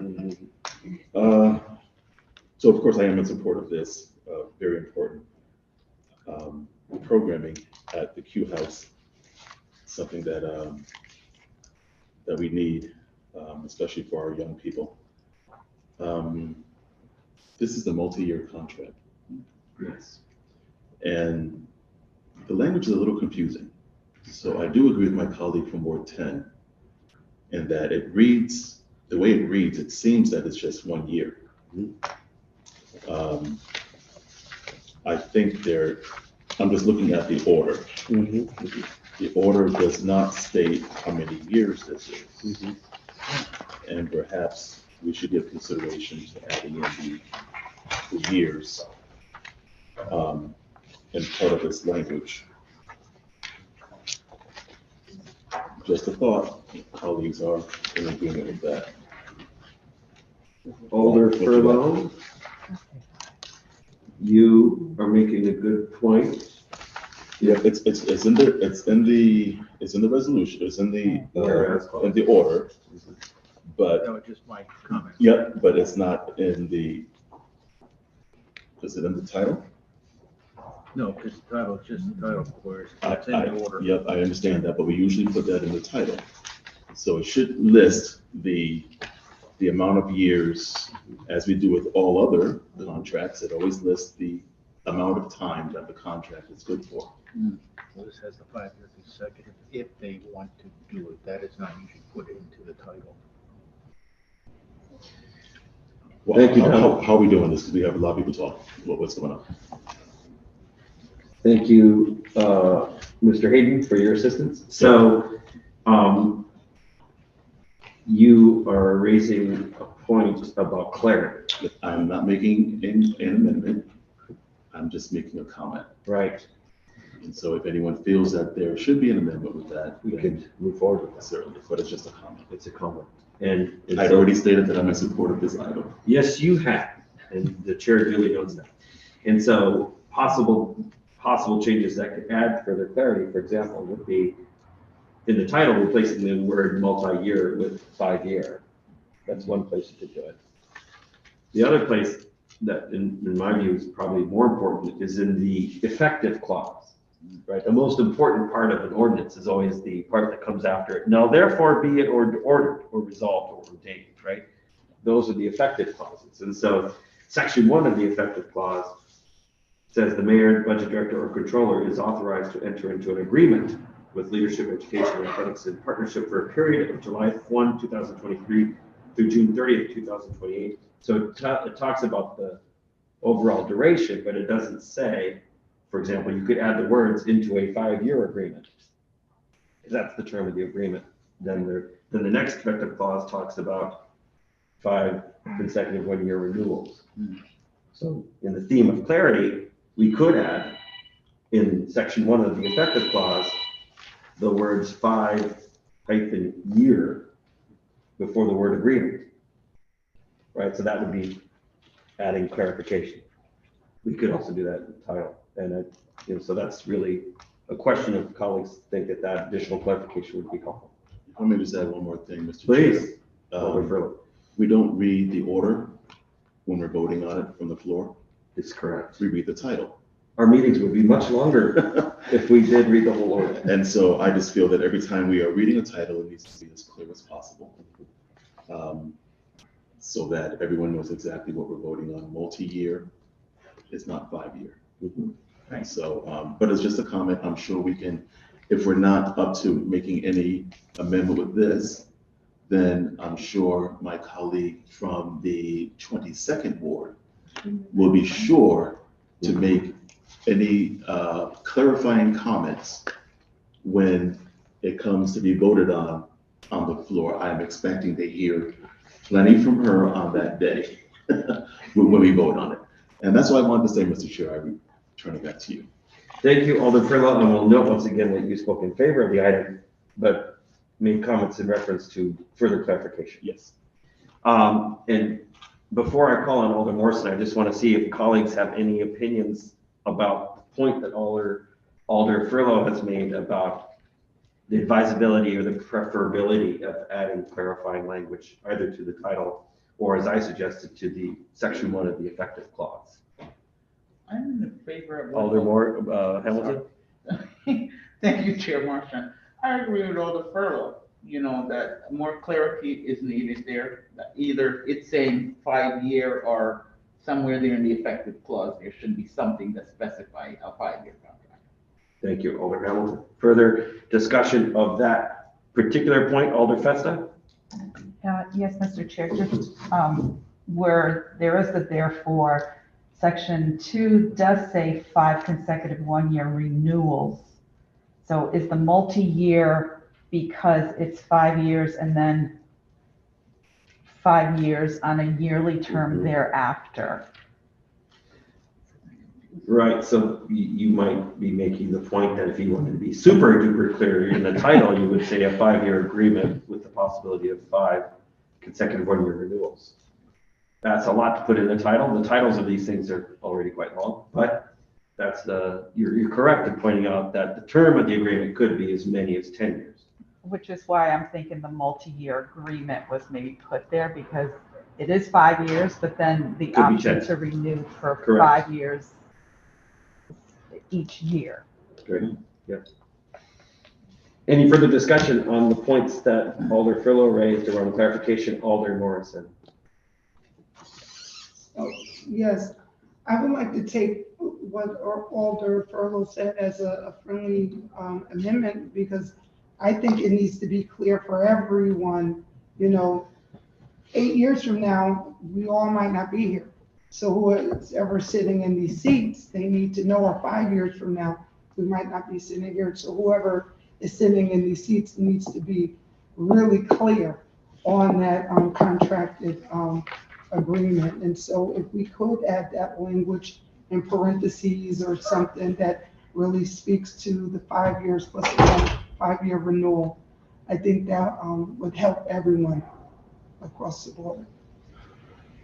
So you're speaking in support of a possible recommendation with that change? Yes. Right. We don't have an amendment that could be friendly agreed to because you're not the maker of the item that was made to us by the city, but you're speaking in support of a possible amendment that has not yet been made. Okay. Any further discussion of this point, which is around making the duration of the agreement more clear, both in the title and possibly in the effective clause, section 1 of the order? We don't have a motion to amend at this point. We are at this point just talking about the point. All right. So my sense is we should mull on this some further and make a decision before the second reading about that. Is that amenable to our colleague from the 27th Ward? I see a thumb raised. Thank you, Mr. Chair. I will work on the language and have it ready by the second reading. Thank you very much.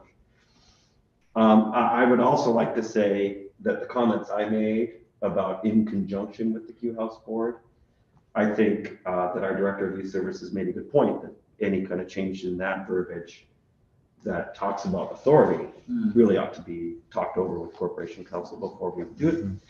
And so I think that could be a change we might discuss from the floor at the second reading, but I don't know that we need to do it right now. Any further discussions? Those are the two technical points which are important. Back to the item on its merits. Who would like to speak before we vote on this item? Alder Walker-Myers. Thank you, Mr. Chair. I'm in support of this item.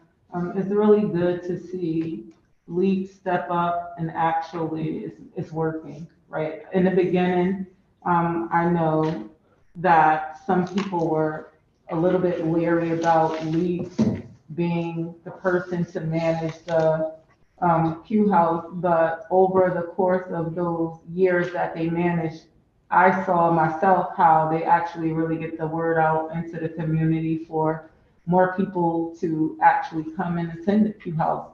Every programming, I didn't even know I was a part of the text group, but I get a text every single time something is going on at the Q House. And they always say, make sure you tell your community. So I really appreciate that. And I think they're doing a good job every time I go there. The Q House still looks wonderful like the day when we cut the ribbon. So that's important to me, that we're still, not only are they providing programming, they're actually helping in the system with the city and everybody else keeping it up. Thank you, Mr. Chair. Thank you, Alder Walker-Myers. Alder Douglas. Thank you, Mr. Chair. Well, I also concur with all the. Let's use the microphone, sir, as you can appreciate how. I think LEAP is doing a phenomenal job. The doors have been open in the Q House to all the community. And it's just getting better. Every day it's getting better, so I'm in agreement. Thank you, Alder Douglas. Further comments on the item? Alder Hamilton. Thank you, Chair Marchand. I'm also in support of the item. The Youth Services Department, they make good decisions for our youth overall, and LEAP is just another part of that. And I'm grateful, and I'm in support of the item. Thank you. Thank you, Alder Hamilton. Further comments on this item before we vote on it? I would just say two things. One, the Q House is a very important institution in our community, and it was a priority of our board going way back to see this institution brought back to life. I certainly commend everyone involved in that, most notably our colleague from 22nd Ward, but many people in the community and the government have worked on this. And it's wonderful to see it open. And my perception is that Leap's doing a heck of a job and that the Q House board functions the way it should in being good stewards of the organization. And so I'm willing to trust their judgment. Sometimes I wonder if 5-year contracts and 5 consecutive 1-year renewals would be a long, long time. And that's why I brought up that issue about the role of the Q House Advisory Board, because if you're going to have a period of 10 years, you don't want the administration to have unilateral authority just to keep it going because they don't want to do the work of doing an RFP. I would feel more comfortable with the duration of that length if we had more formalization of the Q House Advisory Board's role. And either saying, yes, let's keep going, or saying, no, let's not. But I'm willing to noodle on that further between now and the second reading. Overall, I think they're doing a great job and they should keep doing that great job and keep serving our community. Further comments from colleagues on this? Seeing none, all in favor say aye. Aye. All opposed say nay. The motion carries. It will go forward with a favorable recommendation. That concludes the business portion of our meeting. I am grateful for everybody who is here because I think most of you are city staff who are waiting for the departmental workshops, which are next. However, we're going to take 5 minutes for a comfort break, and at the end of that 5 minutes, we'll resume. Thank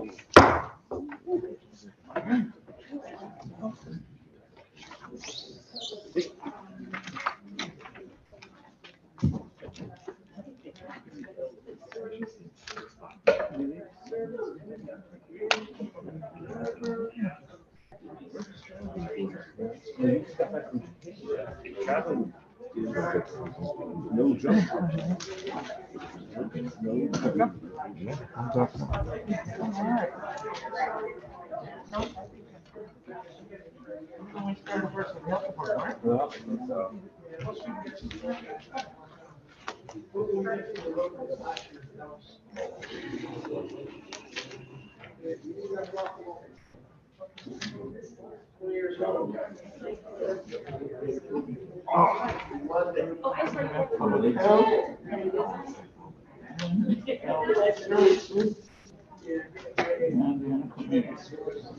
Okay.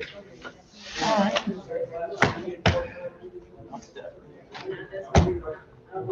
All right.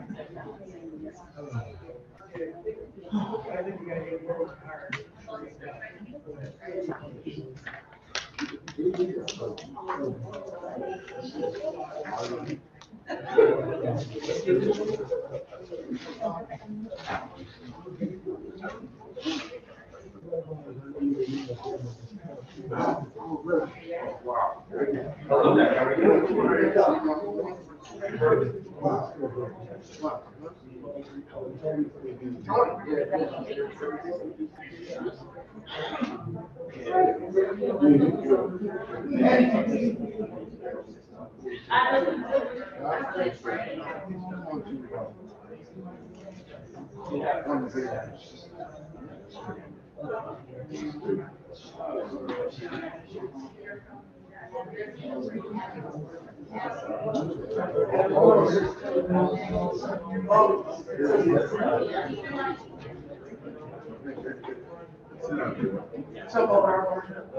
you? Good to see you.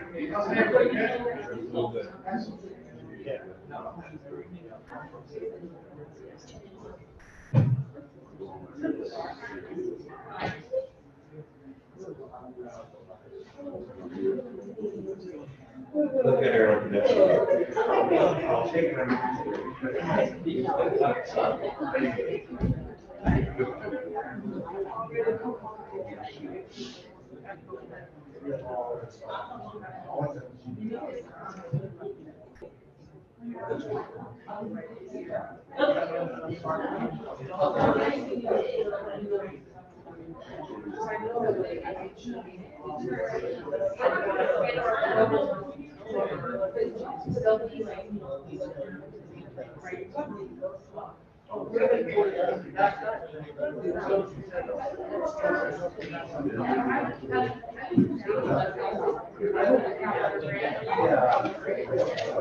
I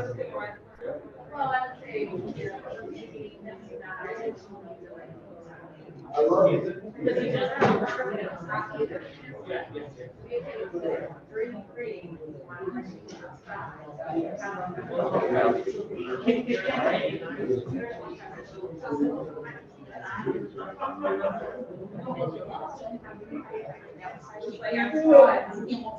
Yes. Hello. Okay, how are you? You're telling those last on the list tonight.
District police, do it. Do it. Carolyn Turner. University of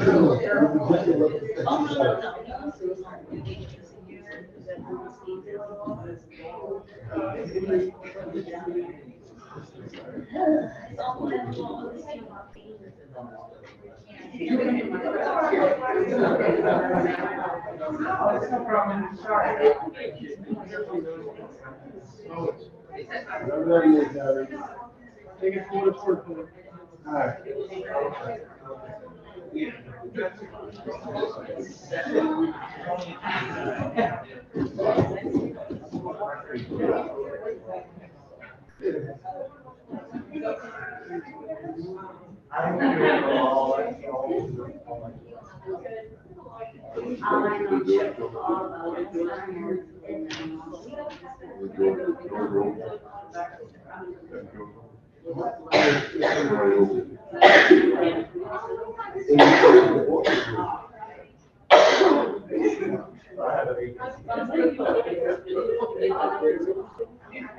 Carrie's over there working.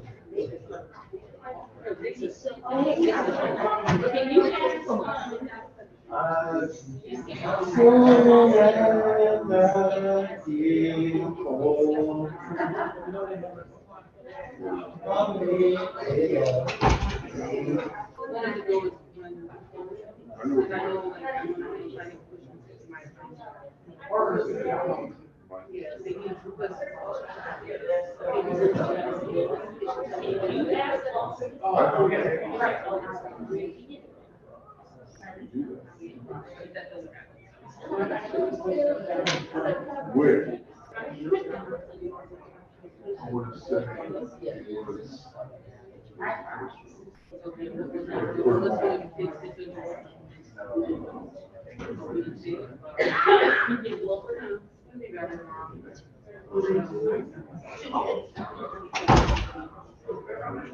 I should call early instead of like, you know.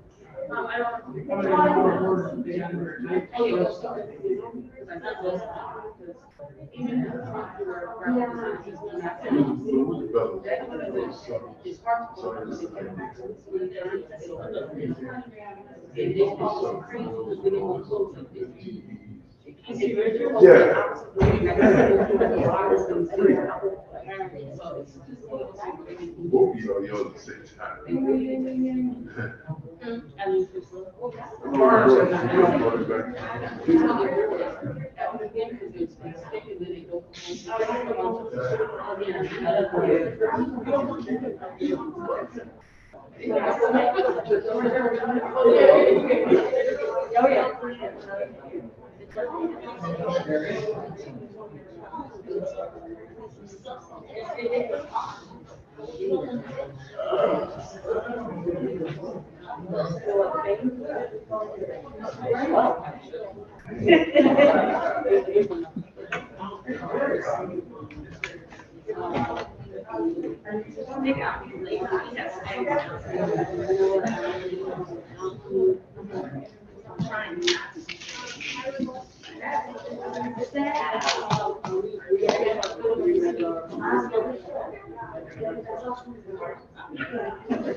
You ready, Don?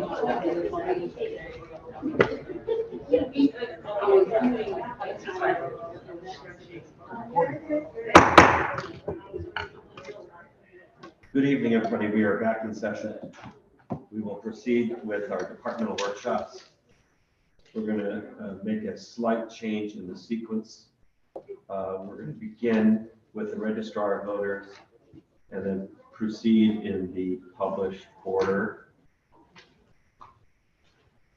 So if our intrepid acting comptroller would please come forward, and our Democratic registrar of voters, we will begin with them and then move forward. Good evening. And before you give your name and address to the record, let me just remind colleagues, or point out rather to colleagues, that Mr. Gormley has provided us with PowerPoint presentations that are formatted the same way as the last time. It's a stapled bundle of papers with a big blue swath in the middle. Underneath that blue swath is the name of the department.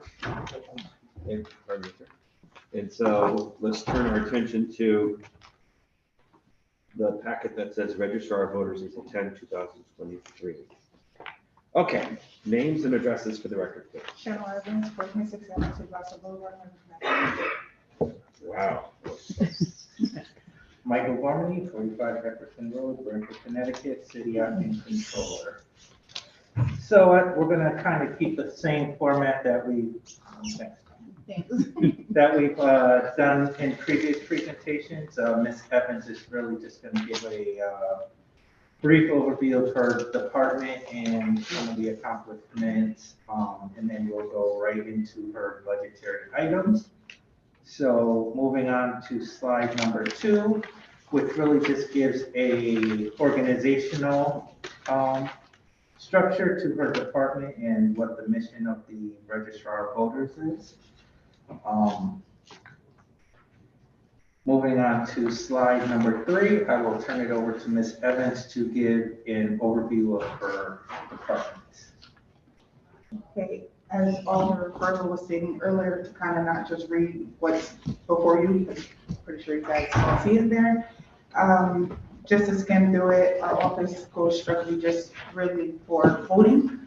We do visit the elderly homes as well for absentees, even though that's not our department, but we still work with the town clerk's office as well to sustain voter registration as much as we can. Getting people to come out to register, we go to schools, we go to community events when invited. We also work with the high school with Mr. Lucas as well. And anything regarding elections, whether it's a special election, a primary, regular one, or special, that's all our office handles.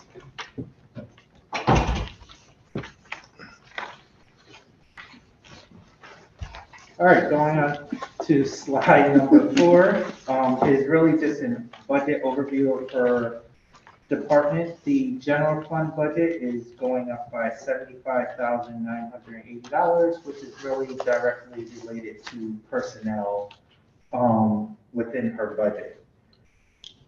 This is really looking on the personnel side. As you can see from this slide, the FTE count is not increasing. We're still at 6 members of the department. Going on to slide number 5 is just a pie chart. As you can see, 66.34% of her budget is really related to personnel. Rental and contractual services are really a lot of the items that are related to registrar of voters, voting machine equipment, repairs, maintenance, and other areas of her non-personnel budget.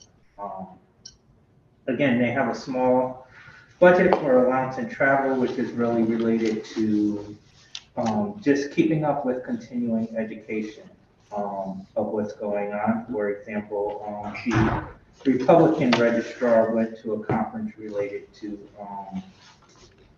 early voting. So there's a lot of different areas that allowance and travel covers within their budget. Going on to slide number 6 is just a brief overview of, from a number standpoint of what you just seen on the pie chart.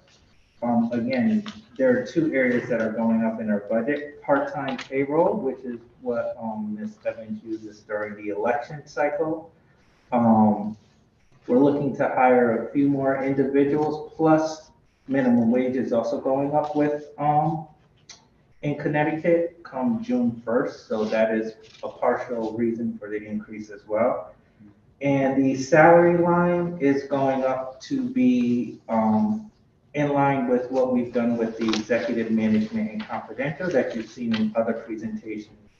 Ms. Evans' budget personnel are all either executive are all confidential employees based on being registrar of voters or deputy registrars. And then Ms. Evans and Ms. Napolitano, who is not able to be here, are the elected positions. But those are raises in line with what we're doing with executive management. Slide number 7 kind of outlines what I just mentioned about the budget changes. And I don't know if Ms. Evans wants to add anything else. No, I'll just repeat the question. And Marlene, yes, there is. My counterpart, Marlene Napolitano, apologized that she's not able to make it tonight, family issues, and she wishes she could be here, and thank you for your services. So with that, Mr. Chair, I believe we are all set with the registrar holders. Thank you both for your presentation. We'll move now to questions from colleagues. Just a quick reminder for colleagues that this evening we're not doing the general workshop on the operations of these departments. We are focusing it on the budget, so we should make sure our questions are directly relevant to proposed spending that we've heard about and have read about. Questions from colleagues? Alder President. Thank you, Mr. Chair. Thank you for your presentation. Just a question regarding the special fund budget. Where is the extra funding going to be used for, which is the $21,552? So special funding, we can say we have an alder that resigns. That could be a part of that. Anything that the state decides to kind of throw in, make approvals or corrections or whatever they desire to put before us, that's kind of what the special funding can come in for. Okay, so does that include any state funding that we get to the city? And I ask only because early voting is going to be taking place, and I think the state mentioned something about putting funding. So nothing is set in stone with the whole early voting thing. But one of the things that we also have to take into consideration is if the state funds a portion, because we are a large city, we still have to go out and get things for ourselves as well. So let me, yes, Ms. Evans is correct. We have received state grants the last 3 years, especially related to COVID. There's still a lot of unknown items on early voting. What you're seeing in the special funds budget is the democracy fund is also, it's listed under registrar voters, but it's not really under registrar voters. So when you look at their special funds, because it's really a separate fund. So that's part of where you see the increase coming in, is in the democracy funding that the city, the way it works is it goes from the general fund to a special fund account. So you see the increase in general fund and then you see the increase on the special fund side as well. But that's part of her special fund budget increase. And then the other one is if there are any anticipated grants for her department, like we've seen in the last few years, which have really been used to what Ms. Evans has talked about. Personnel, things related to elections or early vote. But we are definitely still looking at early voting and what's to come from the state. Okay, so even though it's going to happen, we still don't know from the state what is happening. Well, we don't know what's happening with their budget yet, but we're getting there. I mean, have you met with the Secretary of State to get a feel for how all that's going to play out? Yes, so from what information was presented to us through our Zoom call and from what Marlene has stated from the conference, again, they're not basically saying everything or much of anything because it's not set in stone. So until it's written, then they can get more comfortable with telling us exactly what's going on about if it's going to be 7 days before, 14 days before, etc. And I mean, do you guys have a say in providing feedback? Yes, we did. We presented it to them, I believe, last year. And yeah, that's. But not on the early voting, any feedback that you provide the Secretary of State? Me, our office directly, no, when we're a part of our organization, yes. All right, so this actually may change depending on what the state budget reflects. Yeah, I mean, because it's a lot of unknowns right now, I mean, we do have other contractual services within this Evans budget. Obviously, if something was to change and it was a cost that was passed on to the city, we'd have to look at those costs and adjust the budget in any way, but, yes, it's just unknown right now. Okay, and thanks for understanding where my line of questioning was heading, because we need more funding. The unknowns are always unknown. Thank you, Mr. Chair. Thank you, Alder Preston. Alder Furlong. Thank you, Mr. Chair. Thank you for your presentation. Good to see you tonight. Likewise. And thank you for all the work that you do in this office. This is probably obvious, but I think I just need to be said. Because several times Mr. Gormley referred to this as your budget. But there's two people in this office, right? So is it divided? Like, No, how do you do this budget? collaborative. It's collaborative. Mhm. So my question is, say that you have 20 pounds of paper. Mhm. Is it divided between the Democrat and the Republican staff? No, not for the paper, no. Okay, is there anything that's divided No, between? not with everything, our pays are equal split, and the work is divided up amongst our deputies and clerks. And it's not specifically only Democrats do this, only Republicans do this. It's not like that, because we represent the whole city of New Haven. So there's no registrar for independents, there's no registrars for unaffiliated, so we kind of collaborate to do everything together.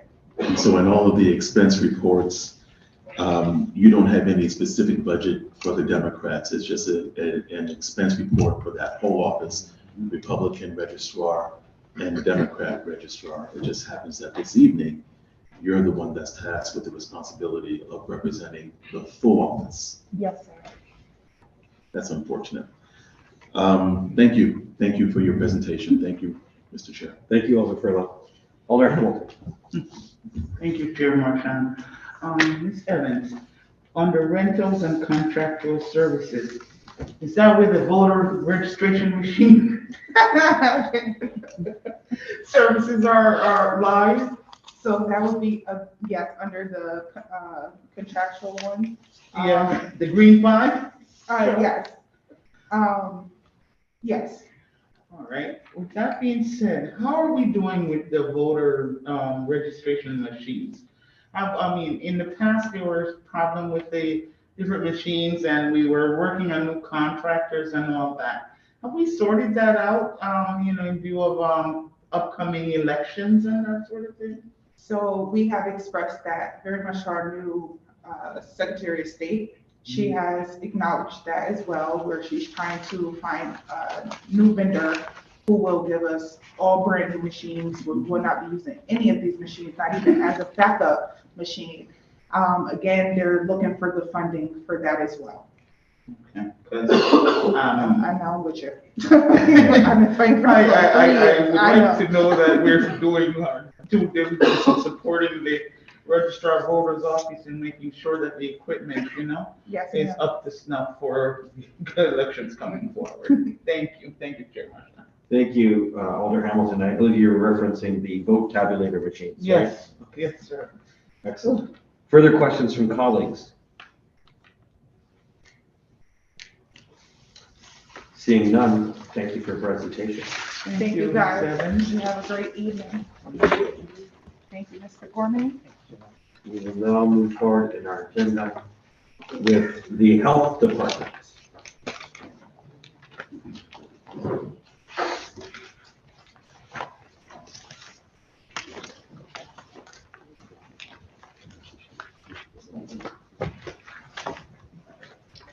Hello again. Good evening again. When you are both settled, please give us your names and addresses for the record. Marissa Bond, 54 Meadow Street, New Haven, Connecticut, 06519.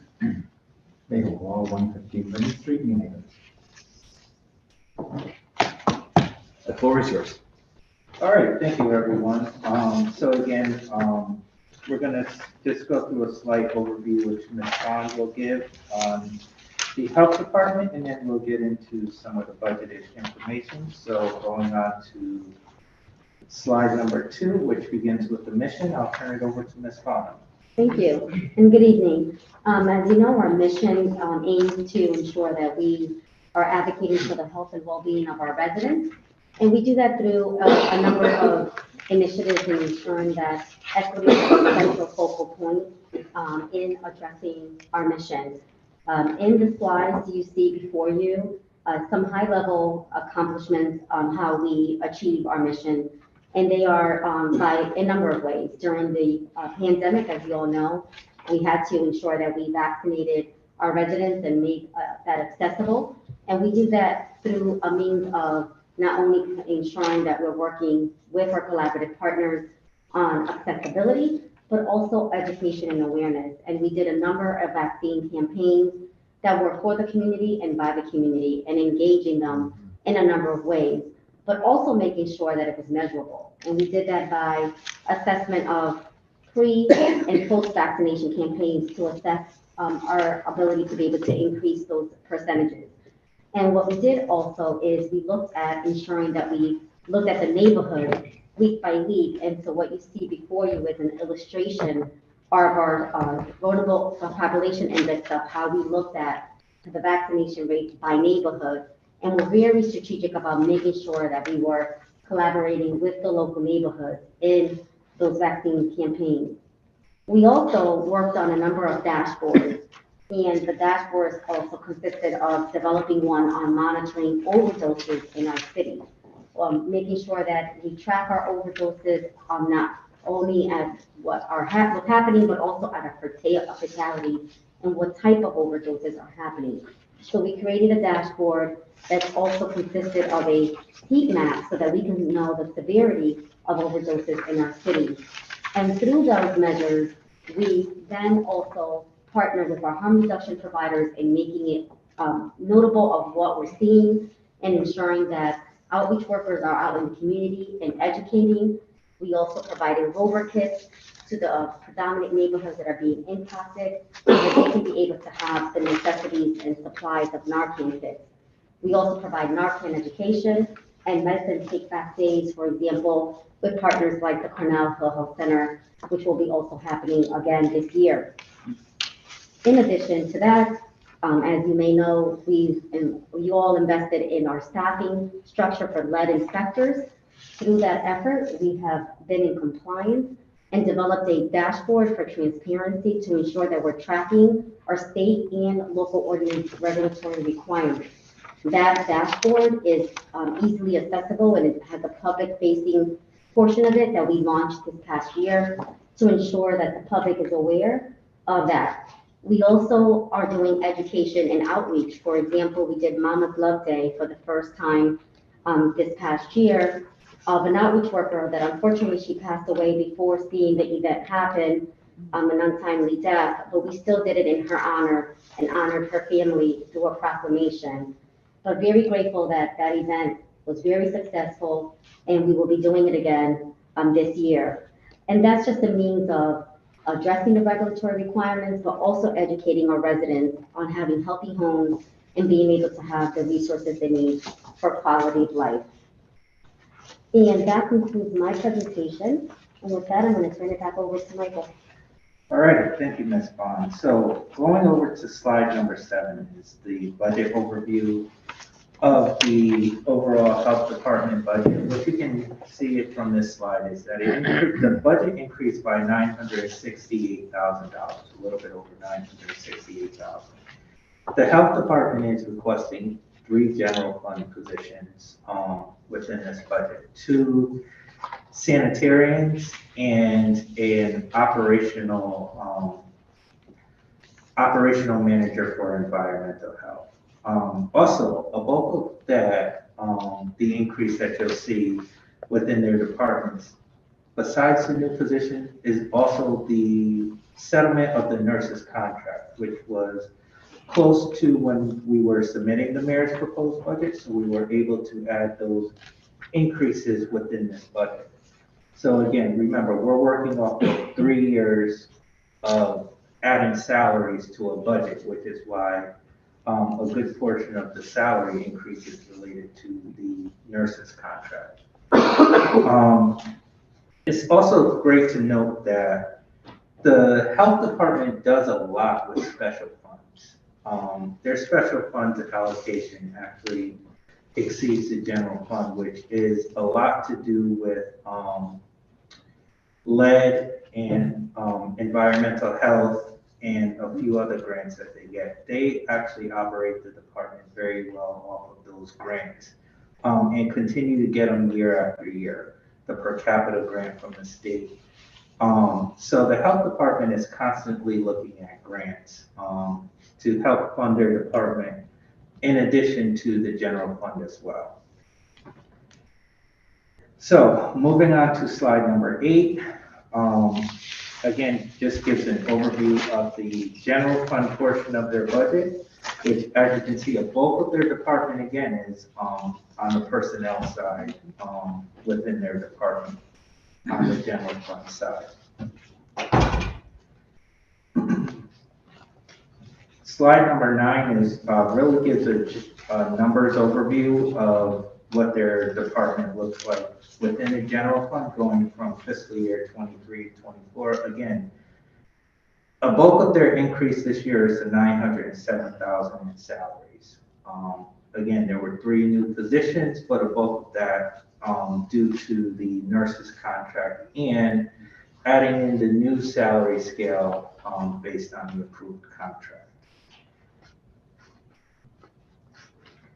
So moving on to slide number 10, and I will ask Ms. Bond to talk a little bit about the 2 new positions, but you'll see, again, it does include the salary adjustment for executive management, which is Ms. Bond, the union contracts, and then the 2 senior sanitarians and the operations manager, which I will ask Ms. Bond to touch on the new positions.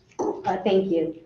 So the 2 full-time sanitarians will help support to ensure that we are in compliance with inspections for food service establishments, hair salons, and barbershops throughout the city, which equates to over 13 establishments altogether in the city, which fluctuates with reopening of new establishments as well.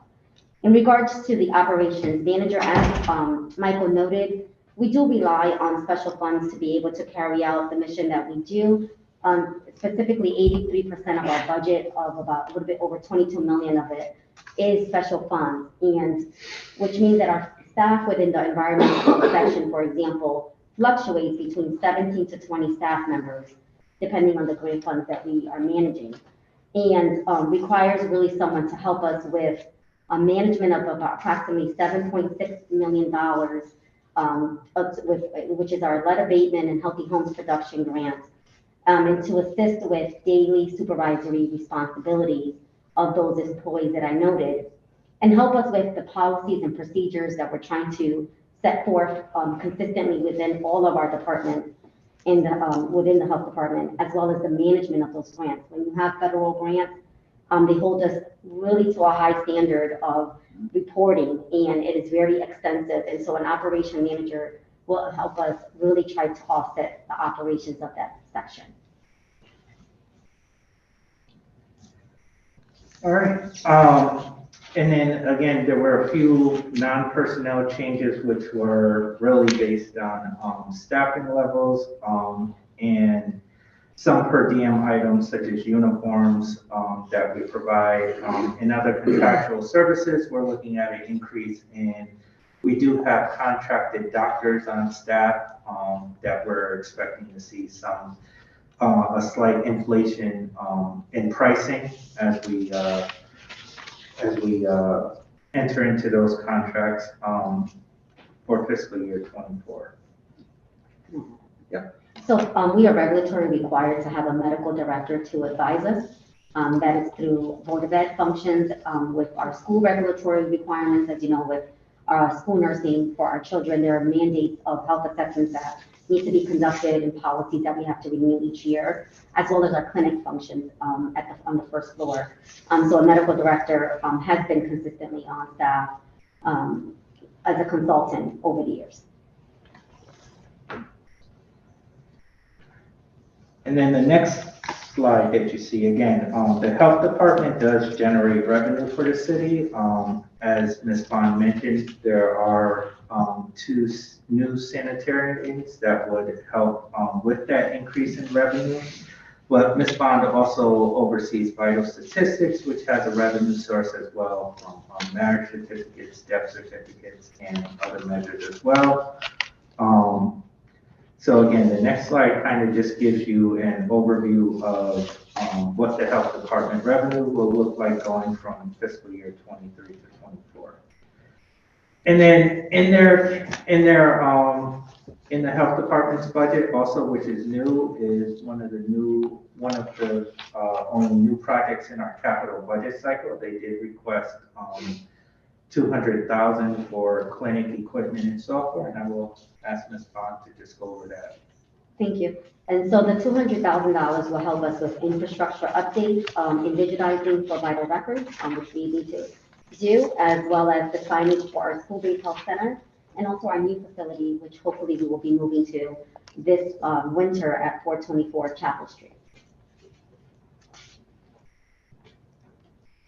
So with that, Mr. Chair, I believe that concludes the presentation. And happy to answer any questions. Thank you very much. We'll now move to questions from colleagues about the health department. Alder Further. Thank you, Mr. Chair. Thank you, Director Bond. I don't know if I ever had a chance to thank you for getting us through COVID. So thank you for all the work that you did in getting us through that and still getting us through as cases are still popping up. I just wanted to know, how many senior sanitarians do we have currently? 3. And so this will bring us up to 5. Correct. And I know that we had a piece of legislation before us about restaurant inspections. That's kind of on hold while I guess the FDA is trying to figure out.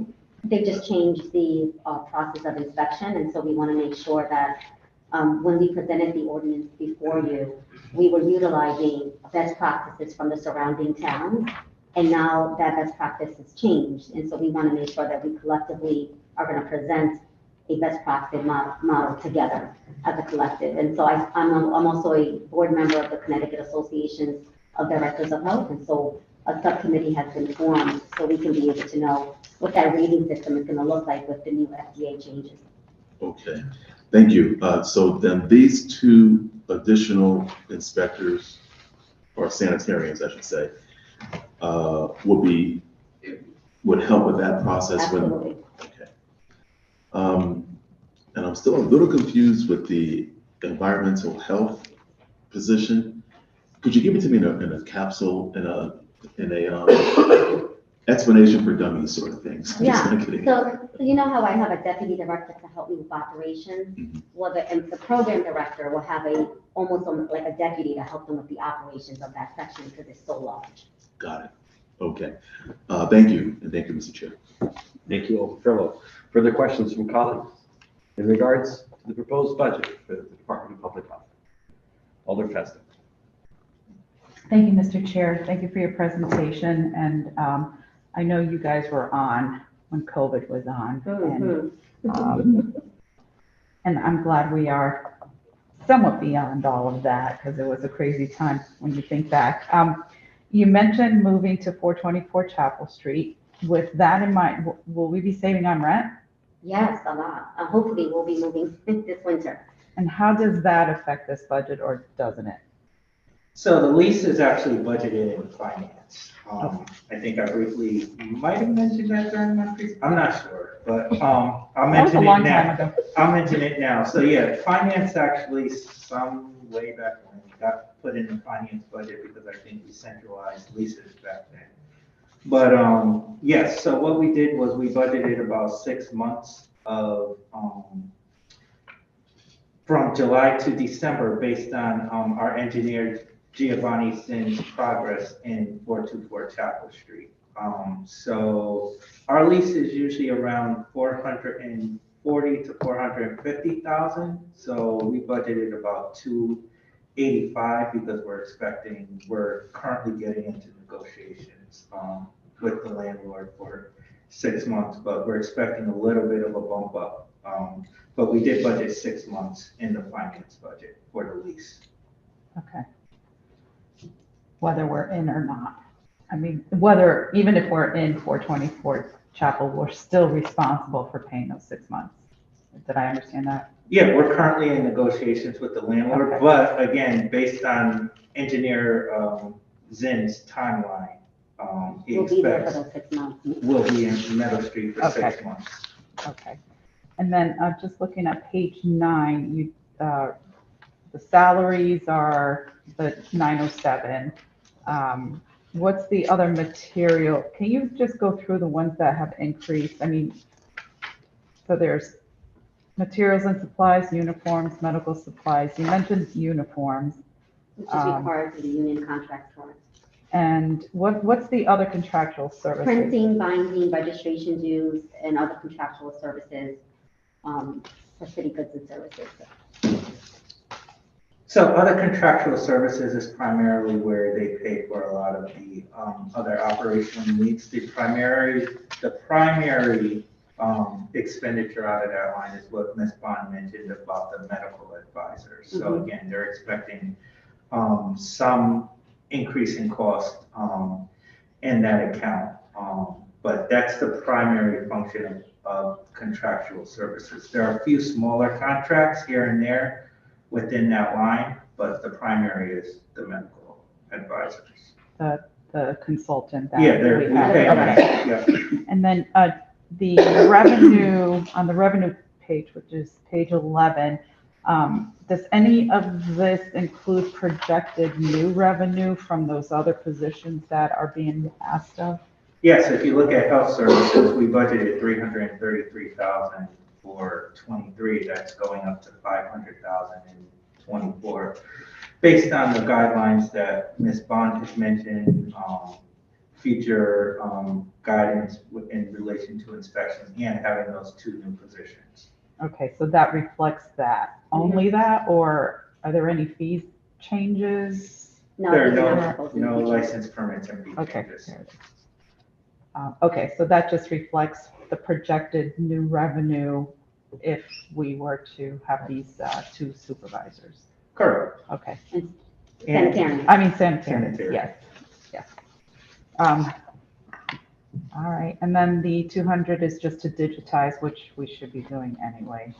Okay, thank you, Mr. Chair. Thank you, Alder Festa. Further questions from colleagues?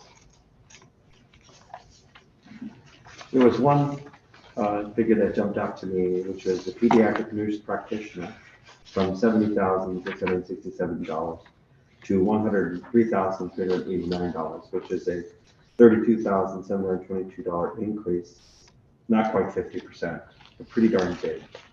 So It's tell still us. vacant. So tell us, and it's vacant. It's still vacant. So you can Not rise. competitive yet. There's ways to raise the salary, but that one is nearly 50%. So what's going on? I'm Tell gonna us. sort of like on that one. Yeah, so that one, that was a position that became vacant, and then we were having a hard time filling that. And then what we found out was the salary was wrong all along, basically, within the budget.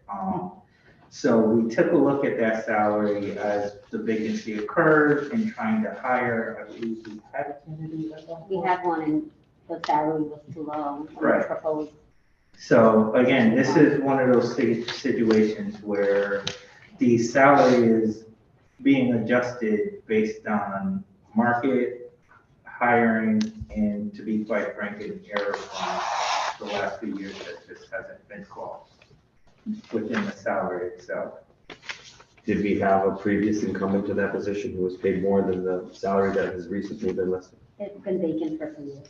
So the person who was there before 3 years ago Was that person making more money than the 73,100 or 70,000 I that's published in the do budget? not believe so. But again, that when the vacancy occurred, I think we had a chance to really look at that salary. Negotiations of the contract. Right, so. This is a That- bargaining unit position, frontline nurse in the nurses union. What market information did you look at? Other municipalities, Yale New Haven, Hartford Healthcare? I can get you that information That'd be great. through you, Mr. Chair. I'd be grateful for that. Look, I know that nurses do and should make good money. It's just, that's a whopping number and it's worth an explanation. Further questions from colleagues about this proposed budget? Seeing none, we thank you for your time this evening. Thank you. Have a good evening. You too. And we will move forward to the next department in our list, which is elderly services. I would like to take this moment to remind everybody here that wearing masks is required in the meeting. So if you, obviously, if you're coming up and you need to speak, you can drop your mask down. But you need to wear masks while you're in these chambers. Thank you very much. Name and address for the record, please. Tom Deal, 310 Wall Street, New Haven, Connecticut. The floor is yours.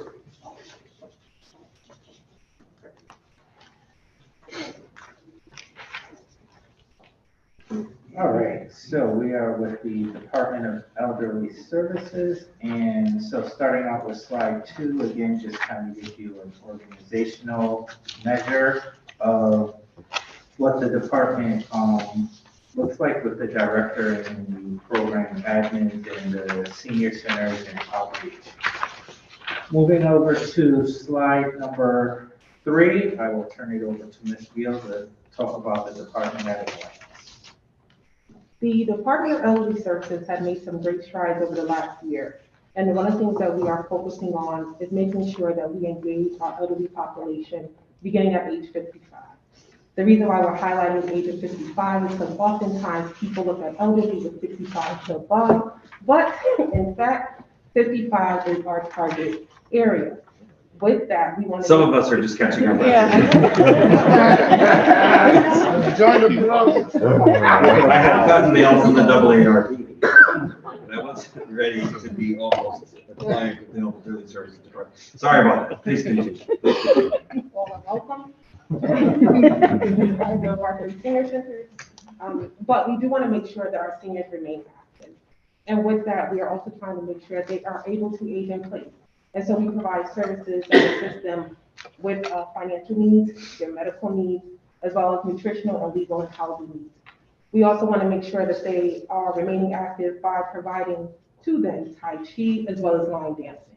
And so we want to make sure that our centers are a welcoming space, that they can come and enjoy not just fellowshipping with their peers, so to speak, but also with our senior center staff. In doing so, we do rely heavily on transportation. Many of our seniors do use our transportation that we provide through the department in order to come to the senior center daily. In addition to that, the transportation is actually open to all New Haven residents that are 55 and up when we have our special events. And so when we think about opening the doors to attending the senior day at Holiday Hill, those numbers can go upwards to the hundreds. When we think about inviting seniors to attend the Big E, going from the state of Connecticut to Massachusetts, those numbers go up.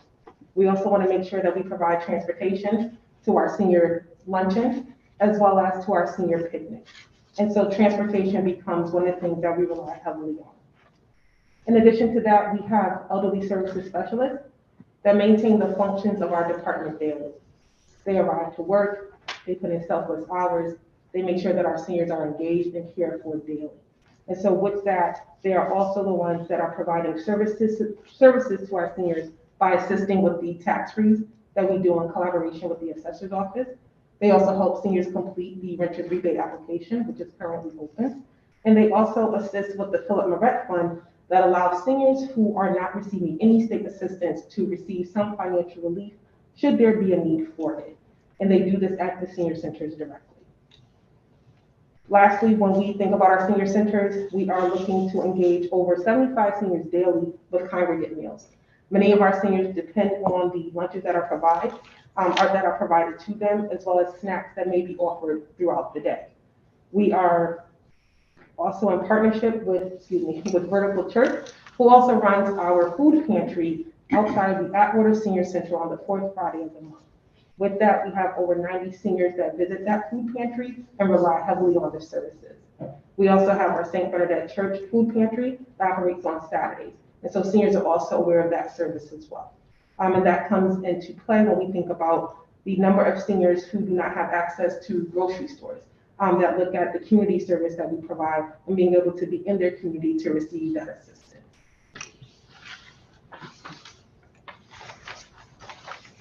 All right, moving on to slide number 4. Again, it's just the budget overview of the department. The budget is increasing, the general fund budget is increasing by $117,592, which is a mixture of personnel and non-personnel items, which I will get into in a few slides.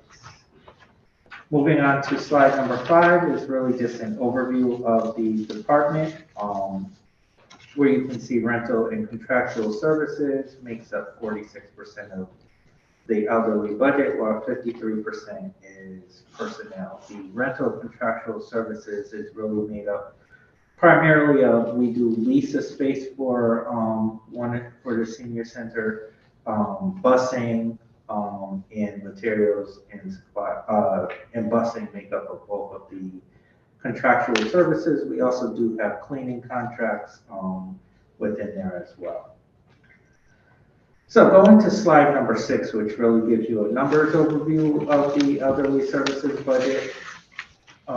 We are increasing the salary, which is in line with what we talked about with executive management and confidential employees.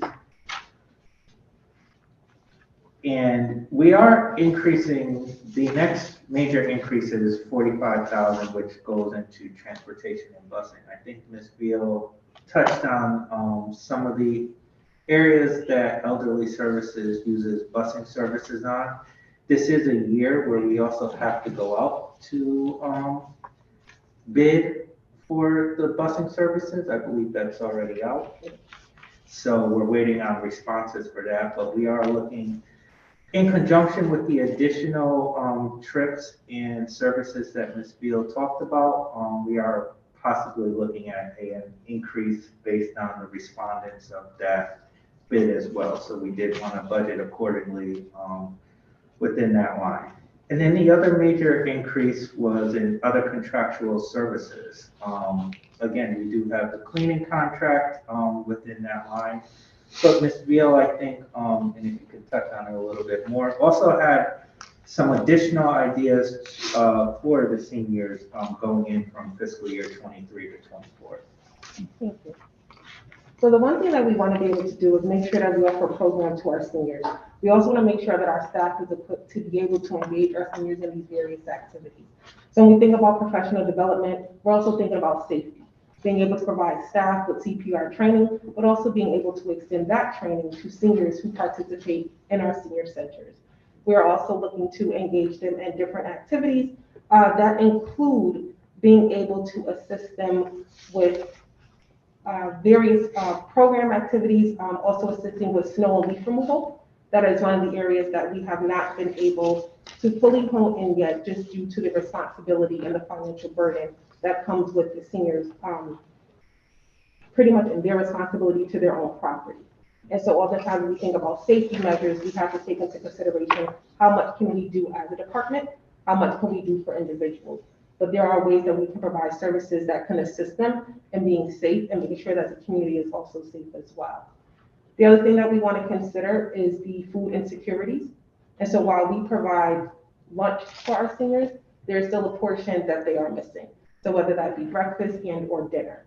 We have a partnership now with LifeBridge, but should those fees waiver, that could potentially put the meals that we do provide in jeopardy. So we do want to make sure that we are also in a position to make sure that those meals do not falter when we are trying to provide that service. Currently, we have staffing at 2 of our senior centers, but one of our senior centers receive the delivered meals, but we have to provide the actual service of feeding the seniors at that 3rd location. The other thing is being able to introduce swimming to our seniors, being able to have those swim lessons, being able to make sure that they have the proper training as well as lifeguards to be able to assist in that initiative as well. We also want to make sure that we begin to market our department. One of the things that we have to do is make ourselves visible in the community. We have to make sure that the residents know that we are available, and we have to make sure that we reach them. It is one thing to be able to touch on the 150 seniors that might come through our door. It's another when you think about 1,300 seniors that may not know that we exist. And so making sure that we get the word out of the services that we provide. So seniors might come to us and do renters rebate. Last year, we serviced over 4,000 applications. With those 4,000 applications, less than 1/3 of those seniors actually participate in our other activities. So when we think about outreach, we have a lot of work that we want to be able to do with that. We also want to make sure that we are engaging our Commission on Aging, being able to assist us with a strategic plan to be able to assess the needs of the seniors. You can take our word for it that they need all the help that they need, but we want to be able to actually ask them, how can we support them? What is it that they're looking for? And what do they expect from us? One of the things that we've learned is that we can tell seniors that it is great for them to be able to receive medical advice, medical assistance. We can bring doctors and facilitators into the space, but if they do not understand why these individuals are in front of them, that is going to be half the battle. So we do want to make sure that we provide training and educational courses for them as well, and continue to engage them in social activities. So with that, Mr. Chair, because slide number 7 is really a lot of what we just talked about, with that, we will entertain any questions. Thank you very much for your presentation. We'll now have questions from the committee. And the queue is open. Alder Costa. Thank you, Mr. Chair. It's hard to think that I actually qualified for this, but you had me at Tai Chi and line dancing. Just for clarification, the rentals and contractual services that increased, is that what you said was with the transportation? Hang on, where's my page? The 45,000 from transportation increase and other contractual services? Correct, that's a bulk of it, but it's the transportation and other contractual, and then there was a small decrease in rental equipment because that line was moved to central services. That's really where we pay internet and other telecommunications for the senior centers, but yes, that's the increase. Okay, and when you say other contractual services, you mentioned cleaning contract. Did we always have a cleaning contract, or is that new? No, we always had a Okay. contract. Did that price go up? You mentioned it a couple of times, that's why I'm asking. Yeah, so that's a contract that's gonna be out to bid. Okay, so that and transportation Yes, will get new pricing, correct. which could go either way. Okay, thank you for that clarification, and thank you for assisting our elderly. Next, thank you, Alder Festa. Next in the queue is Alder Walker Myers. Thank you, Mr. Chair, and thank you for what you do for the seniors. So you just been in the department for a short period of time.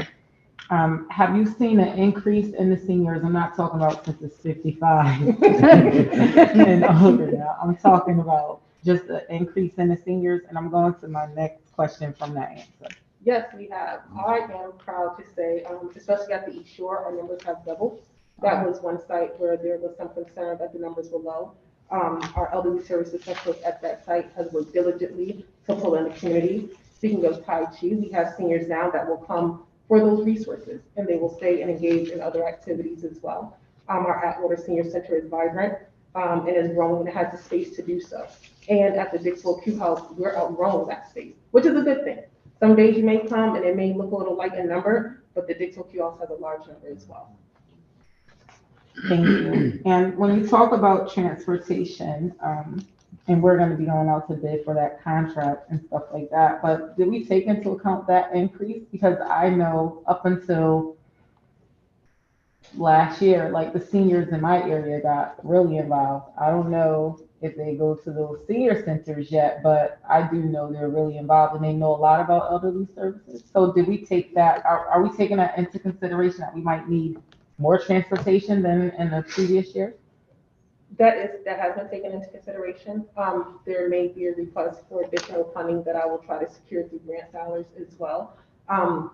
But it is also part of gas, which inflation plays a big part in that as well. But we also look at the number of involvement in regards to how many seniors, and I do apologize, how many seniors have actually signed up for these trips in comparison to previous years, encouraging them to be able to invite their friends and to spread the word. And so these things have been in consideration, yes. Thank you. I thought I had one more question, but I don't remember it, so thank you, Mr. Chair. Thank you, Alderman Walker Myers. If the question comes back to you, just let us know. Thank you. Further questions from colleagues on this item? I have, Alder Singh, you're next to the queue, sir. Thank you, Mr. Chair, and thank you for what you're doing. Could you expand, you spoke that you're gonna be marketing your department more. Could you expand how you would do that, please, a little bit? Yes, so we have a logo now that we decided to put, well, I have encouraged everyone to use on all of our marketing materials. And so when we put out the renters rebate application, you're going to see the tree with the elderly services circle. If we are doing an event, you are going to see the logo. When we go into community events, you are going to see banners. When you go onto the website, you will see the logo. And it's just about trying to catch the eye. So if you see the tree, we want you to recognize what that is and what it means to our department. If you see us at a community event, we want you to recognize who we are. We want to be able to put ourselves in the front of the community so that way the community knows who we are. But it's also about the materials. We also want to make sure that the materials are reaching the public. And so the cost of printing, the cost of publications, those things have gone up, but in the days of technology, the method in which we do that has also changed. And so we use Flipbook now, so that way the newsletter can be sent electronically. It looks like a circular. If you were to look at a circular online for your local grocery store, we have that compatibility now. Paying for those registrations to be able to stay in line with that is what is allowing us to market ourselves a little better. Do you reach out to our bilingual community also? Yes, and I use my elderly services specialist who is bilingual to assist me with that. Thank you. And so, and our publications are both in English and in Spanish. Thank you. Thank you, Alder Singh. Further questions from colleagues about this department that does important work? I have a couple. You mentioned some of your partners like the South Central Area Agency on Aging. Do you work at all with Home Haven? No. I'm not familiar with Home Haven. Home Haven is an organization that is a nonprofit. They used to have a different name, but they're focused on helping people stay in their homes and providing support for people who are aging in their homes and might need assistance with some of the things you do in daily life that become more difficult. And so that's a local nonprofit that I know has a chapter in my neighborhood and different neighborhoods throughout the city. You haven't heard of them before? No, but I'm certainly looking for them. I would be happy to give you some information. Thank you. Swimming. Yes. Yeah. Where? So Alberta's Madness has a program, Alberta's? yes, and we've also been in contact with the league organization who has the swimming pool as well, Right. to see if we can allow our seniors to be in there during the day, before their students come in the afternoon. Have you thought about the public schools? Yes, We have a couple of schools with pools. yes, Career, Hill House, is that right? yes. And in the summertime, that would be a little bit more feasible, but looking for the year-round component for the seniors, we look to do some of the more private spaces. Okay, thank you. Finally, you may not have this information at the top of your head, but it's information you can quickly gather, I'm sure, which is the stratification of our city's population by age, in certain cohorts, like 55 to 60, 60 to 70, 70, 80, and where the trends are going in terms of how we're aging. I don't know if you have anything you can say about that now, or if you could just have a way to generate a report on that and send it to us. Certainly can generate a report, and when you think about it, are you looking specifically to the different wards or just the different sections of New Haven? I was thinking about the city as a whole, not necessarily by ward. Okay. Although, if it's easy for you to do, that would be even better. My perception is that you know, overall in this country, our population is aging. It is. And that has profound implications for many things. But I'd just be interested to know more about that dynamic and how it's playing out in the city. What I will say is right now, about 9% of the population living in our seniors. We are actually 9%. We are actually, which is a good thing. Those numbers are going to increase because we are living a lot longer than in previous years, and so those numbers are looking to actually double within the next 5 years in regards to how many seniors we have living in the city. And is that the 55 and older threshold, or is that a different? That is the 55 and older threshold. We also know that about 39% of those seniors that are living in Haven are actually living alone. And so when you mention home haven, that is of interest because that's a very large portion of our population who will need assistance as they age. Yeah. Great. Okay. Well, any additional information you could provide, absolutely, a spreadsheet or something, would be helpful for us to think about. Further questions from colleagues about this issue? Alder Douglas. Thank you, Mr. Chair. Ms. Fields, yeah. Last year, you all ran that tablet program. How did that, how successful was that? How did that turn out? I would like to say that I was not here at that time. So I am not familiar with the tablet program as a whole. I do have staff that is here that might be able to answer that question, but I do not have information on the tablet program. I thought you were here. They were doing it at the Q House. And I'm sure they were. You weren't here. But I just came, tomorrow will make 1 year that I've been in this position. The tablet program may have been an independent program, but not a program specifically. Was that funded through the budget, to general budget? No. No. Not that I am aware of. No, all right. Thank you. Thank you, Mr. Chair. Thank you, Alder Douglas. Further questions from colleagues? Seeing none, we thank you very much for your time. Thank you. And we will move forward in our agenda. Next on our list is the Community Services Administration. I believe Dr. Bilal is our person for that. Billy, you speak up for the. Swing the microphone over. You have given us your name and address, so the floor is yours. Sure. The first thing I want to make sure I reconcile what I have digitally with what you have in front of you. So if someone has an extra copy of the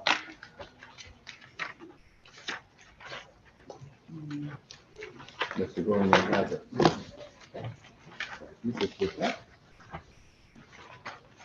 So what you'll get just now is sort of like a midpoint overview between, I've sandwiched between my various departments. So it's an interesting order. But on slide 2, what you'll see is the general organization and the mission of the department, which is through our departments and programs, we aim to increase the health, wellness, and opportunity for success for New Haven residents and its diverse communities. And what you'll hear in our various departmental presentations is how that lines up with our administration priorities and how it lines up with the legislative agenda as well. You've already heard from health, looking at health equity issues around vaccinations and COVID, as well as lead.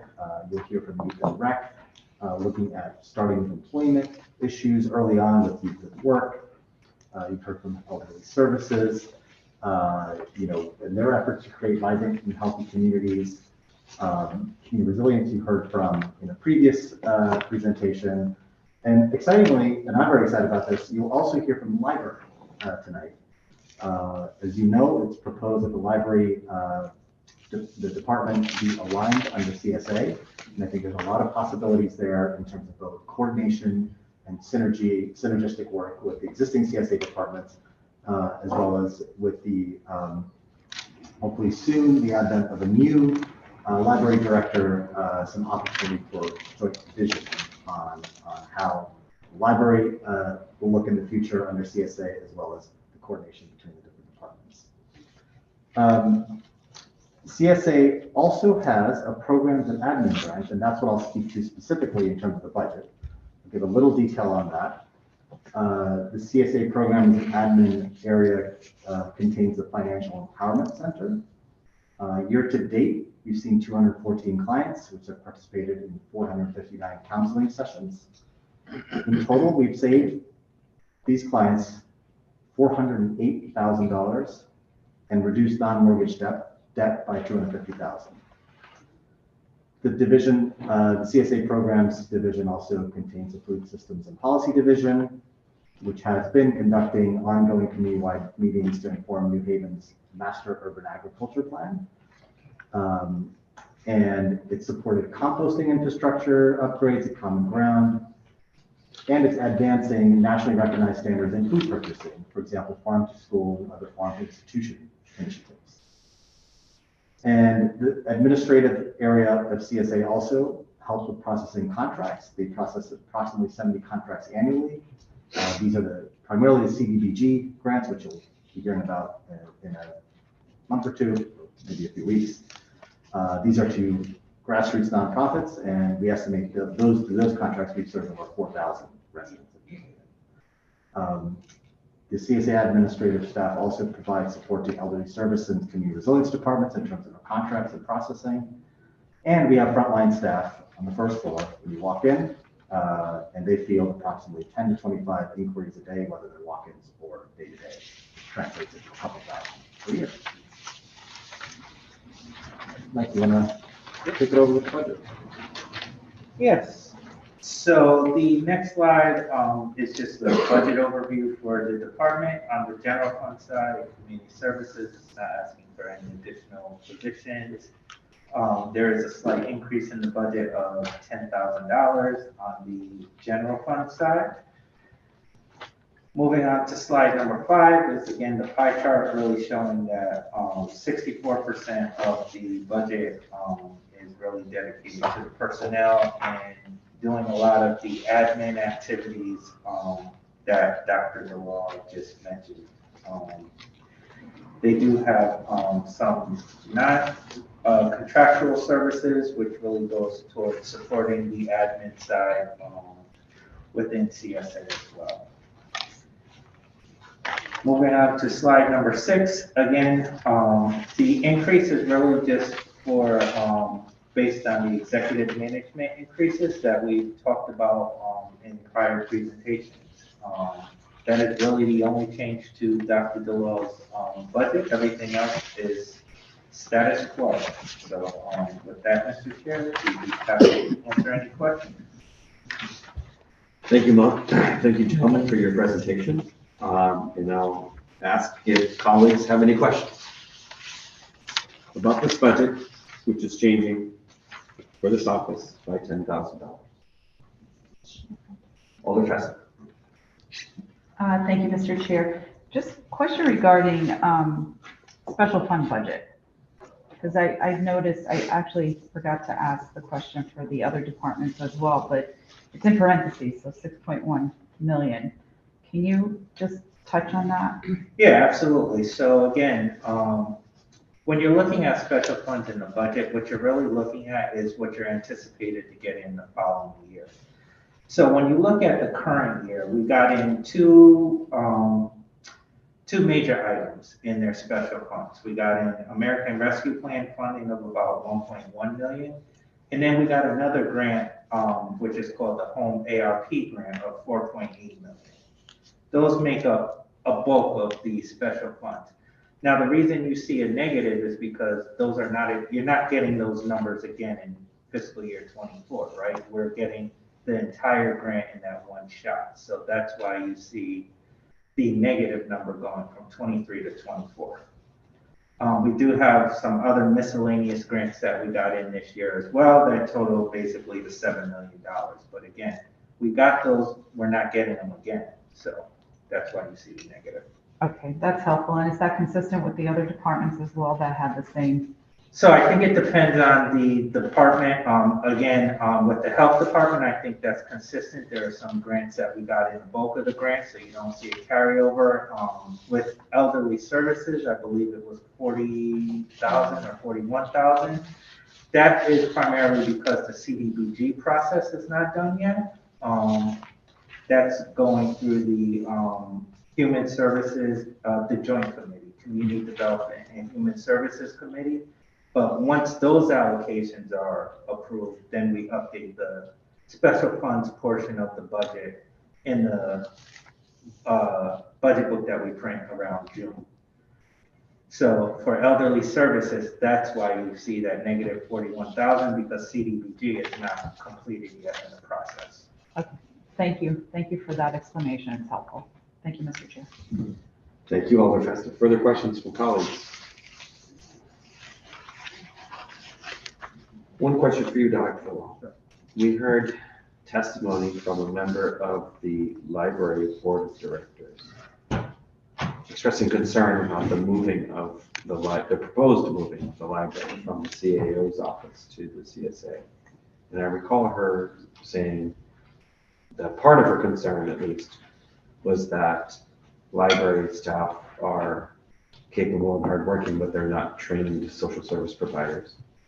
And she was worried perhaps about some of responsibilities from being, reference librarians and people dealing with cataloging books to folks who are expected to be frontline social service providers. And so could you address that and say a little bit more about these synergies and other benefits that you believe that changing that department's organizational position would? Yeah, I'd be happy to address that, and we could perhaps even discuss it more when we have the library working presentation. But my role as a coordinator, I see as providing the support and authority to the department heads to run their departments as based on their expertise and knowledge. So I think there might be a misconception that it's going to be aligned with CSA, so each of the social libraries would become a social services hub. But that's not the intent. I think the intent here is to try to identify synergies across all the departments, not just the ones where we're thinking about people in high needs that need social services, but also the youth department, youth and recreation department, where there might be some synergies around making sure that the youth have programming where the libraries can collaborate in conjunction with our department head to say, hey, let's do some joint programming at libraries. It could be about health department collaboration where we can, perhaps place events and programs at libraries. So it goes beyond, kind of the social work framework in my mind. But what I can say is I would look forward very much to doing some joint visioning with the new library director to understand how this new framework would work and fit in with their vision when they come on board. Thank you for that. Further questions from colleagues for our community services administrators? Seeing none, we thank you, and we'll move forward now to the Youth and Recreation Department. Youth and Rec.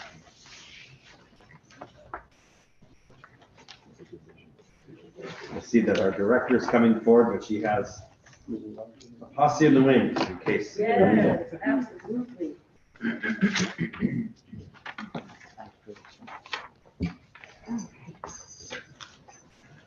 Good evening. I am back, Gwendolyn Bush Williams, 19 Lansing Street, Connecticut. Floor is yours. Youth and recreation. So we're going to actually start off the presentation with Ms. Williams, to just give an overview of what her department has done, the organizational overview. So starting with slide number 2 is just kind of the mission statement and of the overall department. And slide number 3 just gives the organizational chart of where different areas of youth and recreation fall under Ms. Williams. But moving on to slide number 4, which starts with the yard highlights, I will turn that over to Ms. Williams. Thank you and good evening again to the Finance Committee for entertaining me on this evening. I first would like to begin by saying thank you to my staff that is here with me. They are the last Mohicans, but because of their loyalty, passion, and diligence to our young people, they found it not robbery to come this evening to hear this workshop. So I just want to publicly say to them thank you, because I know they're tired and hungry. And so I greatly appreciate them. I could not do this work without them and without their dedication. So it is a team effort, and I wanted to make sure that I acknowledged it and that they heard me to say that I know this is a team effort. On the organizational chart, you will see that we kind of changed it this year to show the different silos that come under the Youth and Recreation Department. And that's how I will be speaking to my presentation on this evening. We have different pots of money, and the first one being the AARP program, the American Rescue Plan. I said AARP.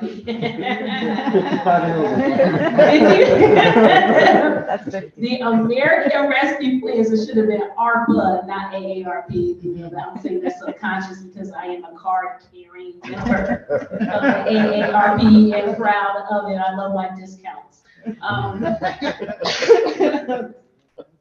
Under the American Rescue Plan dollars, we have been able to extend our summer camps. This past year, we have extended it from June 27th to August 12th. We continue with our family fun days, our youth ID program at the DMV, our back to school concert, our gospel concert, which we just had this past Friday.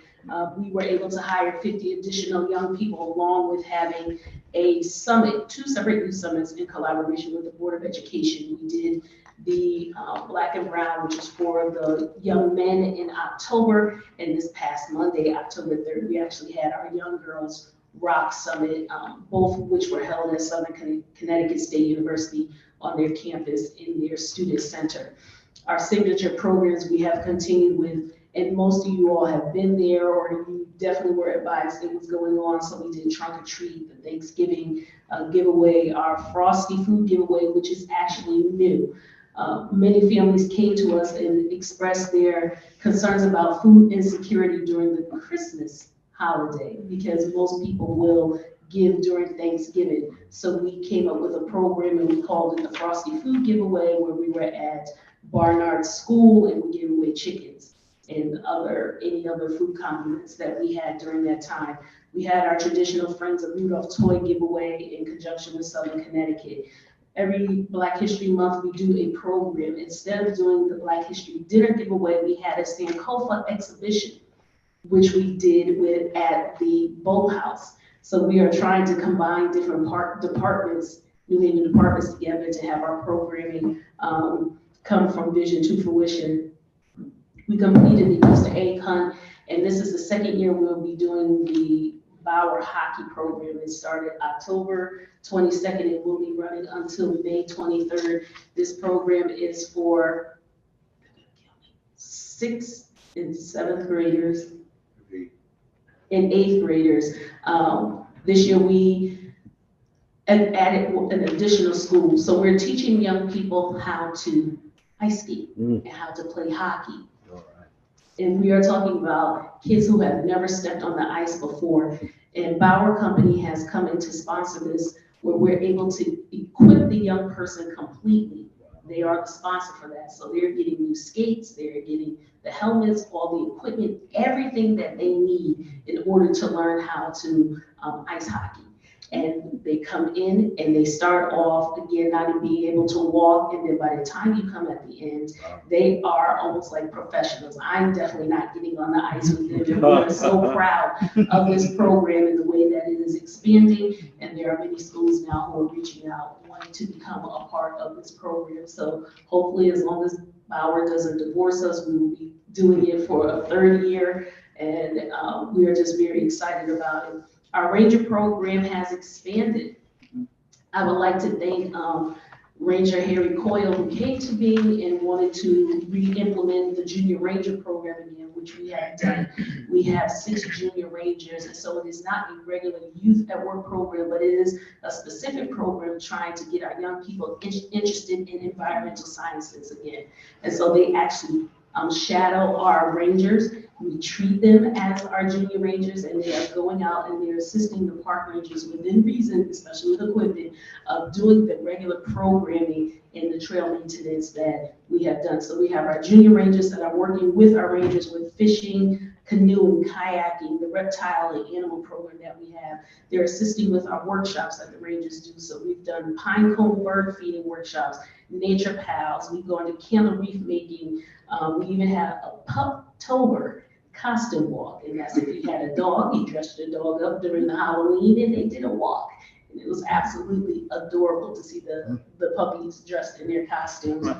We continue with our arts and craft. We had kindness rock workshops, Valentine's Day cards workshop, masks, jack-o'-lanterns, lure making, and we will be coming up on our fishing derby. That is very popular again with our young people of fishing, and so we're going to have a fishing derby, which kind of coincide with the lure making. So they will go out and they will have, the young people will have a competition for fishing. We continue the tours that are going on at the lighthouse and bird watching and with our nature walk. Our youth at work silo this past summer, we had 709 people. I'm referring to summer 2022. We had 709 people, young people apply with 369 hired. Our year-round program, we had 101 apply with 70 hired. These young people are working jobs making minimum wage during the summertime. It's 25 hours a week for 5 weeks. And during the year-round, we go approximately 27 weeks, 10 hours a week, and they are making the minimum wage, which we know is increasing to $15, so they are making 14 right now. Our Youth Service Bureau, which is most known for our Youth Connect program, they manage our Youth Connect program, and currently we have 75 students that are being serviced, and we also have a Youth Connect graduation. And so at a certain age, once they graduate from high school, we give them a warm handoff to our new Department of Community Resilience if they need continued services. But if they graduate, that means that they have completed all of the requirements or all of the goals and benchmarks that we have set when they entered into the program. And so we want them to have a sense of completion, and we do that by having a graduation. And we honor them with a certificate and a small token for them actually completing and sticking to the program that we have at hand. Yes, our Youth Service Bureau, we did it last year at 230 Ashland Street, and it will be held there again for this year. Our Youth Service Bureau, we continue with our Dalio project, and where we gave away 800 coats during the winter season. We distributed over 22,000 Mayor Youth Summer Guides to school-aged children, and this is in collaboration with the New Haven Board of Ed Graphics Department. This booklet allows parents to be able to see as a resource for what programs will be offered to their young people in the summertime. And if they are interested, they can contact those organizations. So this is a partnership with all of the city organizations, and it is free to them, and it is free advertisement for them. So they are able to send in their information for the summer, and we will put it together in this book. This book is digital on the city's website, as well as being physically printed and sent out to the students. We also had a ring camera program. This was a collaboration where we worked with the New Haven Police Department, and for those high-risk areas, and for if a family came and they were in need of a ring camera so that they can see videos of what was going on.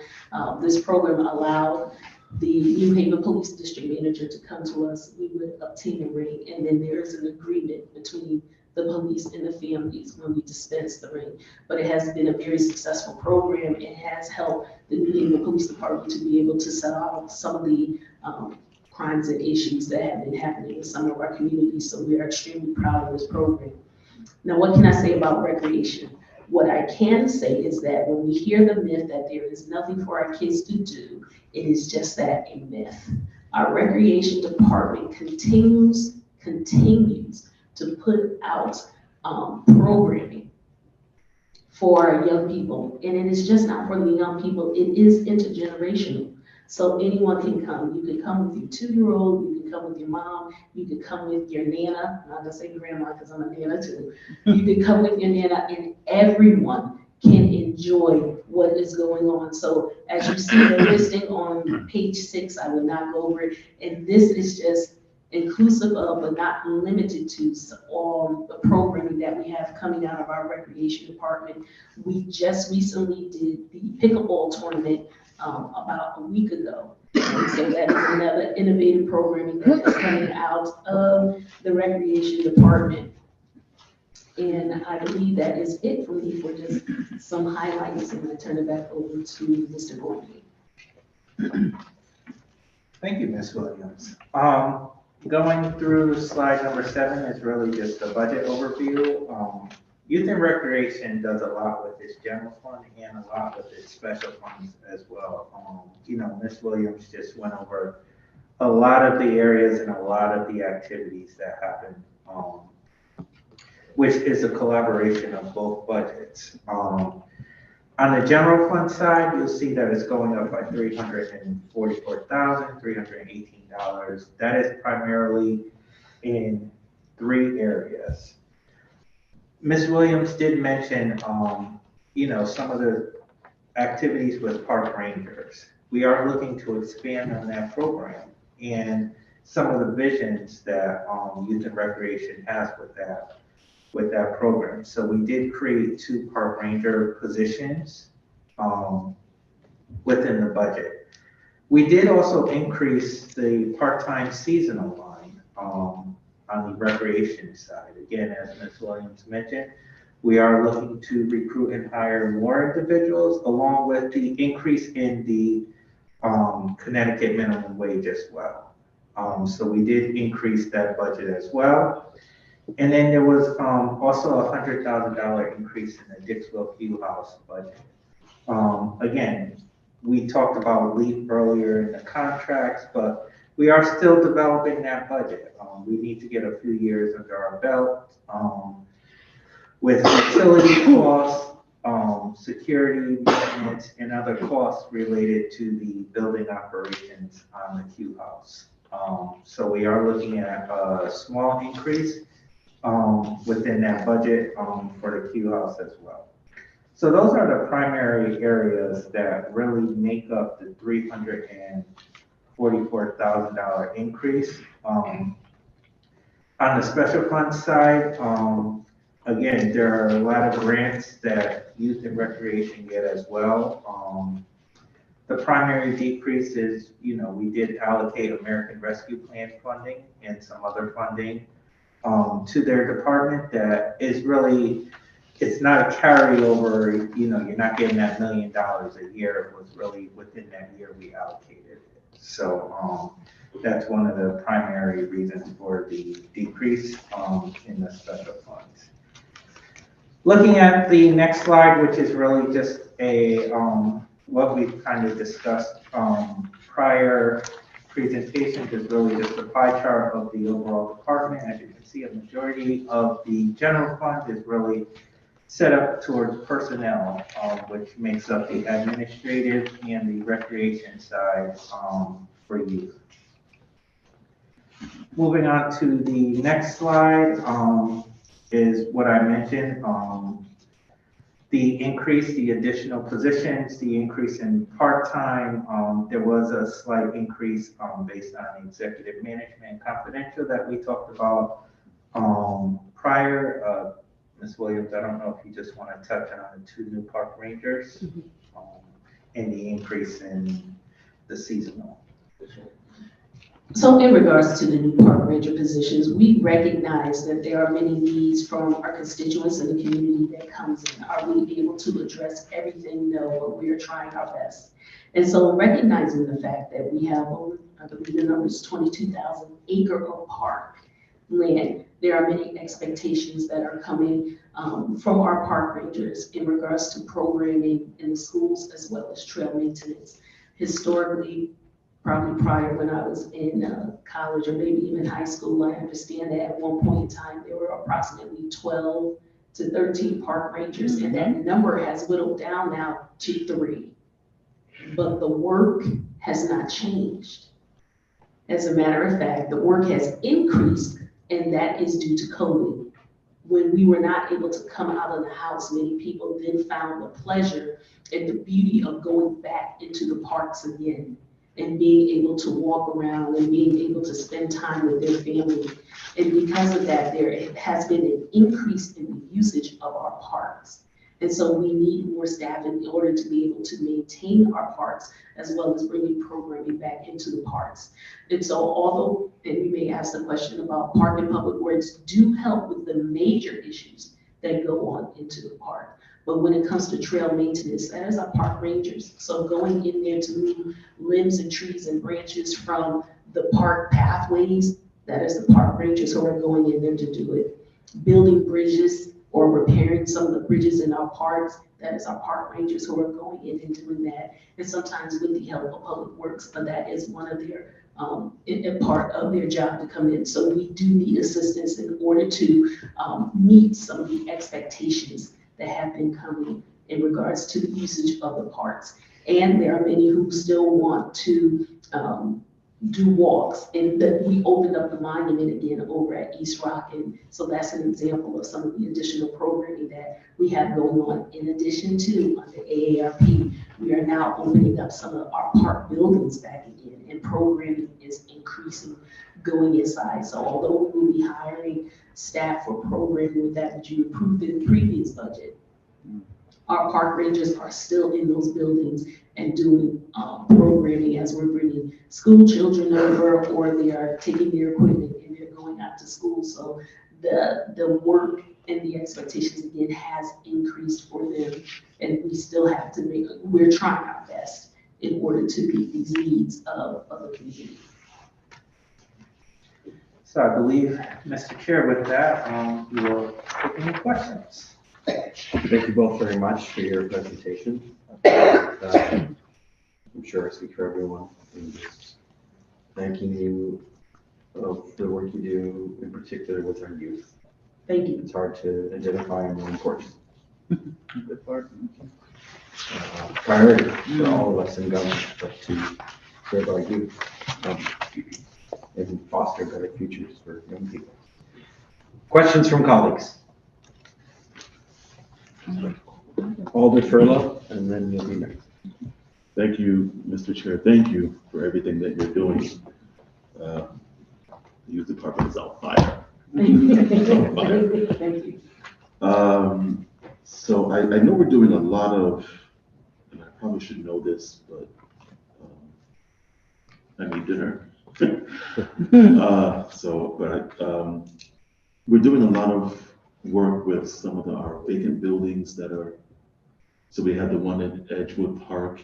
That one's being done, some of the rec centers. Correct. Is that in the capital? Where's that? Is that coming under your department? Well, I believe that will be found under AARP, the dollars that are being used for renovations. ARPA. I'm so sorry. It is so stuck in my head. I apologize. It's the elderly services. It's Tommy, the director, Bill messed me up. She messed us all up, because we're all thinking 55, and I just, Yeah, I believe some of what you're talking about comes from the previously approved ARPA funding that's being worked on by Ms. Williams and in conjunction with Mr. Zinn as well, as far as fixing up some of those open areas. So the management of those buildings would fall under your department? Yes, so what will happen is Mr. Zinn Engineering has the dollars to actually fix the buildings. And once they are fixed, they fall into my hands for the programming. And so I also work in conjunction with Public Works for the physical maintenance of the building, but we are in there doing the programming, and we identify if there is a need for a physical repair, and then we will contact Public Works to repair. So that monetary budget you should see under engineering for the repairs of the building. Okay, so I just want to kind of go that platform for this final question. Is there enough staff? Do you have enough staff to manage the buildings that we are going to be repairing? So I'm carefully thinking my response to this. I'm never going to say that there is enough staff, because I can always make room for more. But under the ARPA dollars, you did approve for 4 positions to specifically focus on the programming of these buildings that will be using the ARPA dollars. So I will not deny you if you wish, feel in your heart that you wish to give me more people. I can find a way to use them, absolutely, positively. As you know, right now, we only have a staff of less than 20, and that is we have quite a few positions that are not filled as of right now. doing all of this work that you see. And if it wasn't for the board, the full board, voting on some of the positions under ARP dollars, we were at 15, doing all of this work for years. About how many vacant positions do you have currently? Approximately. And under general funds, I have 4 vacant positions, and then under special funds, I have 4 vacant positions. And it is not due to not putting in for the hiring, it's just the process of the hiring, which is kind of holding up the filling of the positions. So it's the processing. Our hiring process is chaos. Thank you very much for your presentation, and thank you for everything you're doing for our young people. I'm still young, so I'm sticking with this department for a little bit longer. Thank you, Mr. Chair. Thank you, Alder Furlong. Next in the queue is Alder Hamilton. Thank you, Chair Marshall. So, Bush, thank you for the hard work of not only you, but the whole department. You're exemplary. I want to talk a little bit about the park rangers. Yes. We need more park rangers. I agree. What has happened why we are so slow on the hiring of our park rangers or rehiring of park rangers? You said we're down to 2 from a staff of how many? So for our park rangers, we have park rangers are 3. We have 3 park rangers, and we have 1 park ranger supervisor. We are outdoor coordinator. He retired.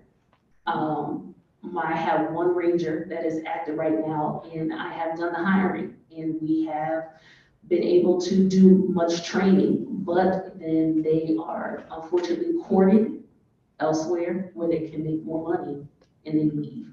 So I have had significant turnovers in the park ranger position, as well as not having a great pool of candidates.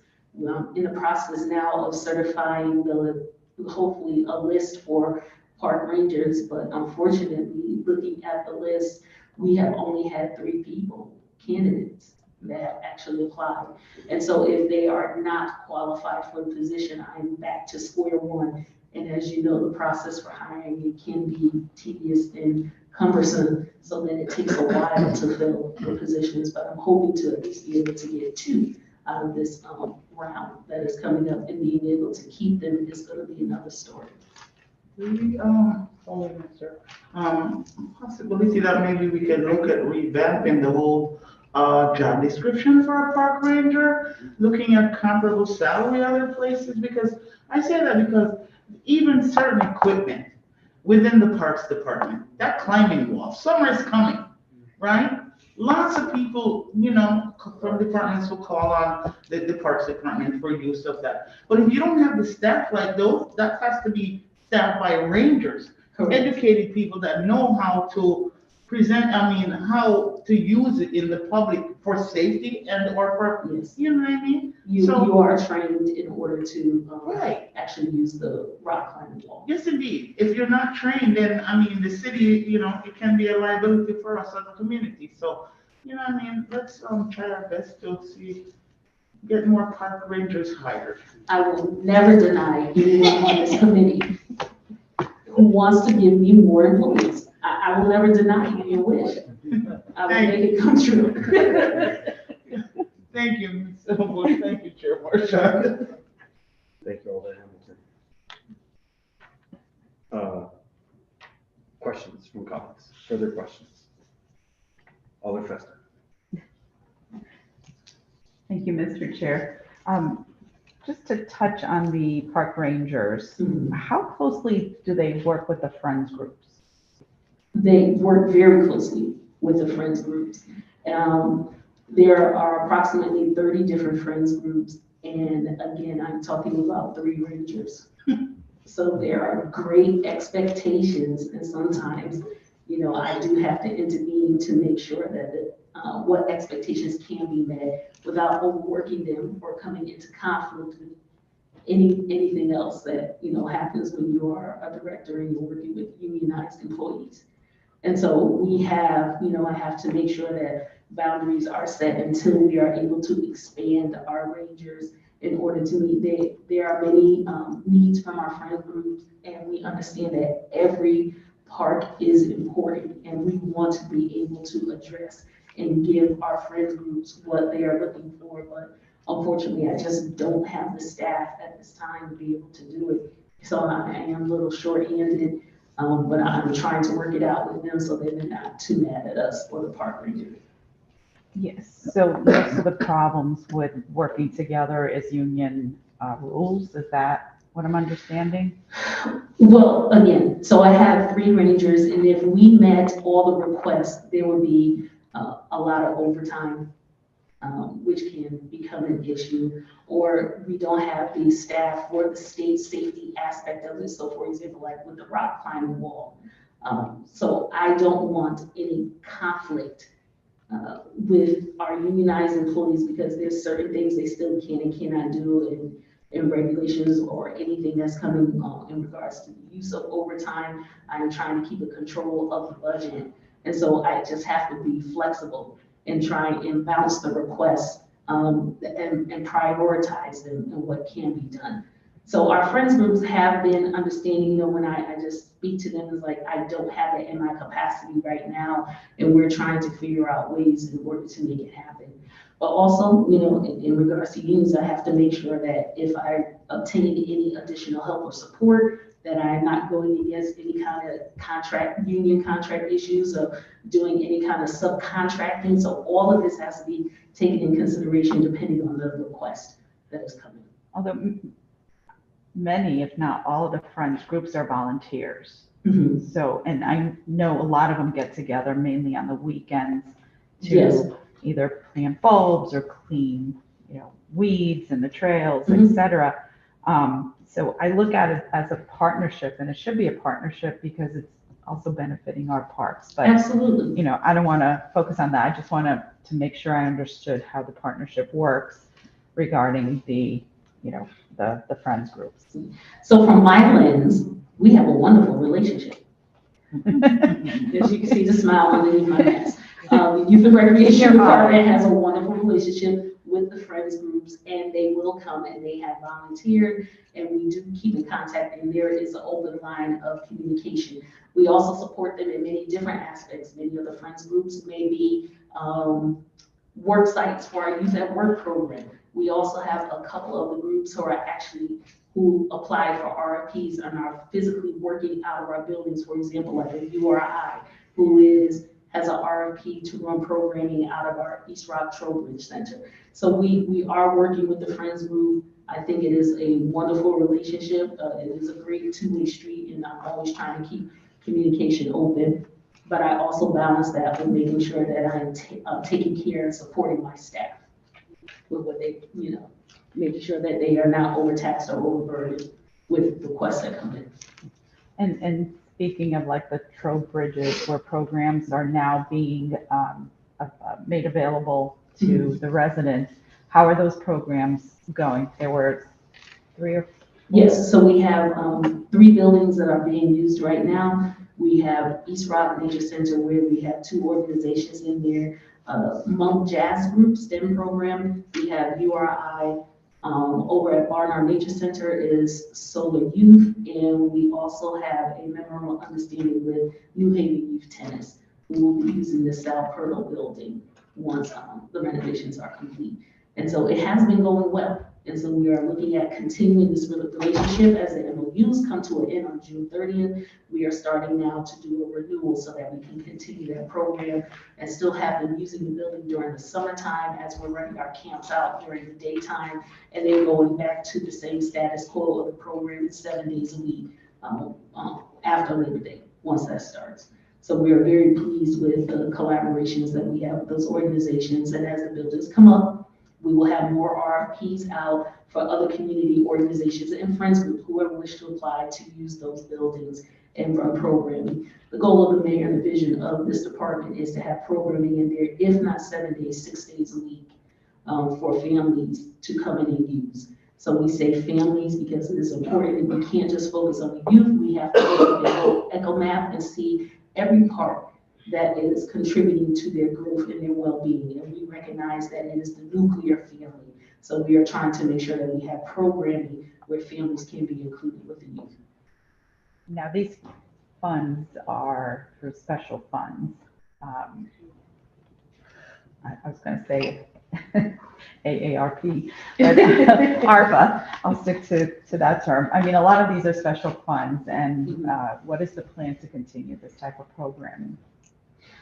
So the way that we have the programming right now is sustainable because we are reaching out to the community and we have developed a relationship where you can come and use our building at no charge as long as you provide the programming. And the programming has to be open to the community. So when we went into this, I recognized the fact that the dollars are not going to last forever. So how can we create something that can be sustained after the fact?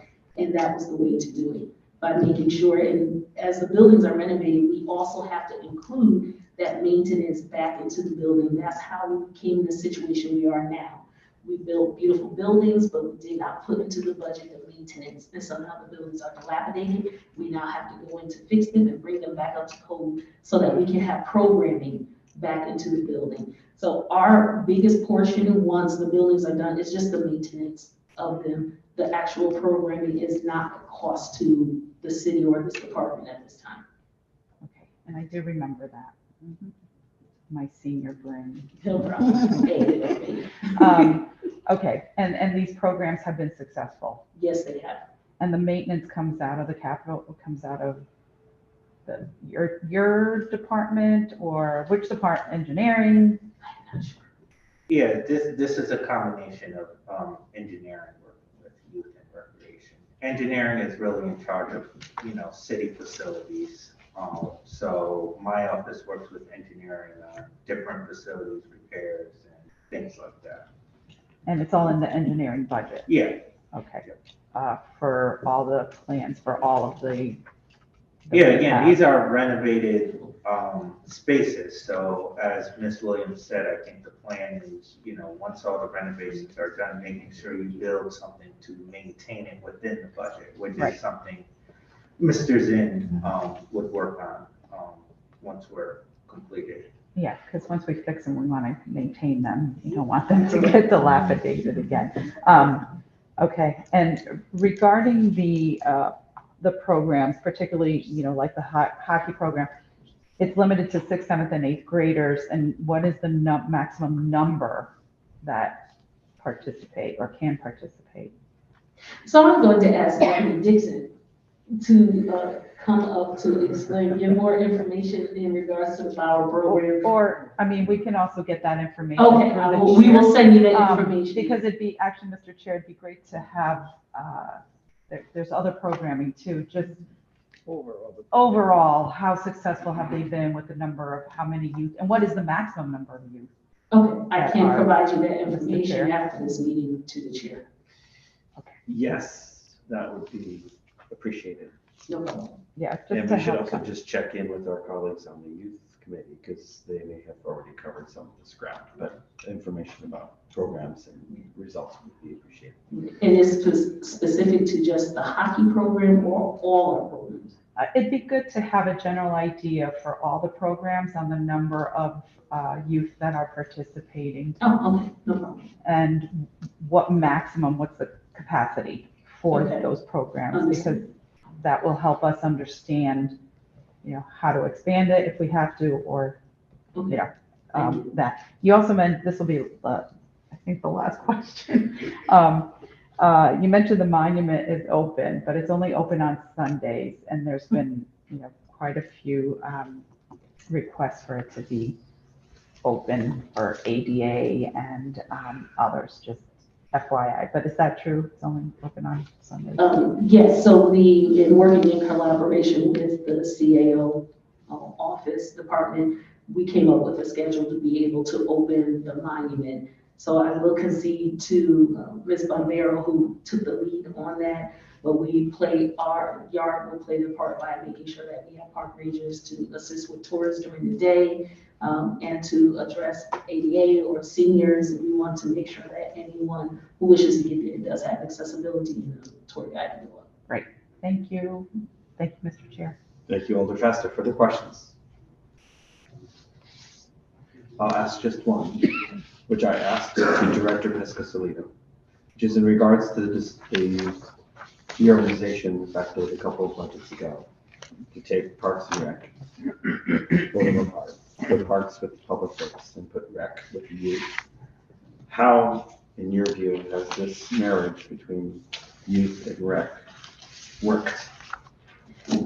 From my lens, I believe that the new marriage is working well. They're not divorcing me. And so, and I think, so what people may not recognize is that we had a synergy with the Recreation Department beforehand. We're serving two different populations. So the Youth Services Department was formerly serving students who were age 14 to approximately 21, where Recreation was serving school age 5 to 13. And so all we did was we blended it together, and now we're servicing age 5 to 21. The programs have not changed. We just have more help with one another. We're understanding what programs were going on with Youth Services Department, the programs that were going on with Recreation, and we have combined it, and we're supporting each other with these projects. And so items that maybe might have been traditionally under Youth Services Department has now expanded because we have Recreation with us, and the resources that they have is now accessible to us. So I believe it is a good synergy between the two, and that just having people recognize that we had to create the synergy. We were not doing the same work. It was different work when we were married. But we have now been able to make sure that this work is now has a vision for the whole department. So from 5 to 21. So we're doing okay. Great. Further questions from colleagues? Seeing none, thank you very much for your time. Thank you. Thank you to my staff for hanging with me. Appreciate your staff who stuck it up for this long. We are now moving to our final departmental workshop for this evening. This is the library.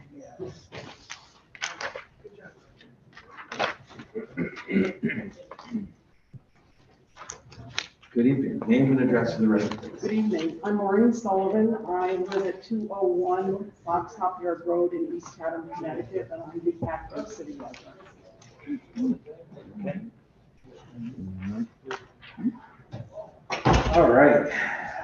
So looking at slide number 2 is the organizational and the mission statement for the New Haven Library. Again, going into fiscal year 23-24, the only organizational change was moving it under the community services administrator from an organizational standpoint. Looking at slide number 3 is kind of the overview of what the New Haven Library does. And how it supports and relates to what we do as a community and from a legislative agenda standpoint. So I will turn it over to Ms. Sullivan to talk about this slide. Thank you. So what we've done on this slide is give you some representative information about how the work within the library aligns with the legislative agenda. In the previous slide, you also had a representation of the library's mission. And you've also heard conversation questioning the movement of the library to community services. As I've sat here this evening and listened to all these different presentations and have had the opportunity for conversations with Dr. Dalal, I am persuaded that the shift of the library to community services administration makes sense. There is the opportunity, as you were pointing out, for synergies and for alignment. But even more than that, what is important to me in the role that I've been playing with the library in almost a year is that there is a recognition of the important work that the library does for the people of New Haven. The library is a place of education. It is a place of support for entrepreneurs. It is a place that supports everyone, no matter how young or how old, and no matter what economic strata they are in. It is also a library system that is challenged today, and all of you know this because you're very attuned to the implications from the pandemic and all of the changes that have occurred for individuals who live and work in our cities. And the library is a place that people come to because it is not only a place to learn, where they can come for programming and self-directed learning experiences. It is a safe haven.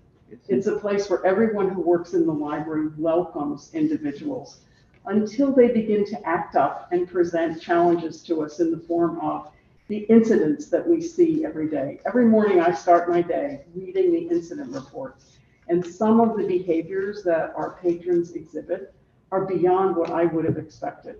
I've been working in the library field for 40 years, and I've had the opportunity to work with other public library systems across the country. I had no understanding of what it really means to work in a public library until I took on this position and have been doing this work. I have 5 things that I want to ask of you, the Finance Committee, and that I really hope the Board of Alders will act on. The movement of the salary to where it is now, $145,000, is a very important step. We are in the middle of the search for the city librarian. We know from what we're hearing from some of the prospects that people are turning away because that is not enough from their perspective. But it is a significant step for the city of New Haven. I just want this organization to be mindful. It can't stop here. I really appreciate the work that's been done with the executive salary structure, but salaries are going to be an important area of your work going forward. Because once we have engaged the new city librarian, the next area that needs to be looked at in salaries is making sure that there are appropriately paid individuals working, not just in the library, but across the city. So of course, we're anticipating the outcome of the city's negotiations with the unions. And I, for one, am hopeful that they are going to address the salary change. Something coming for the new city librarian is going to be the challenge of really looking at the work and understanding where changes need to be made. I was so heartened to hear that there was some discussion here about the importance of looking at the work and looking at what the market is telling us the pay should be for that work. Another challenge for the new city librarian is going to be, we need a facilities master plan, and we need to be in a position to address all of the difficulties that we're facing. So number 1 is the support for the appropriate salary for the city librarian. The second is supporting the request for $400,000 for technology support. We received a grant from the Seedlings Foundation to upgrade the equipment at the Wilson Library.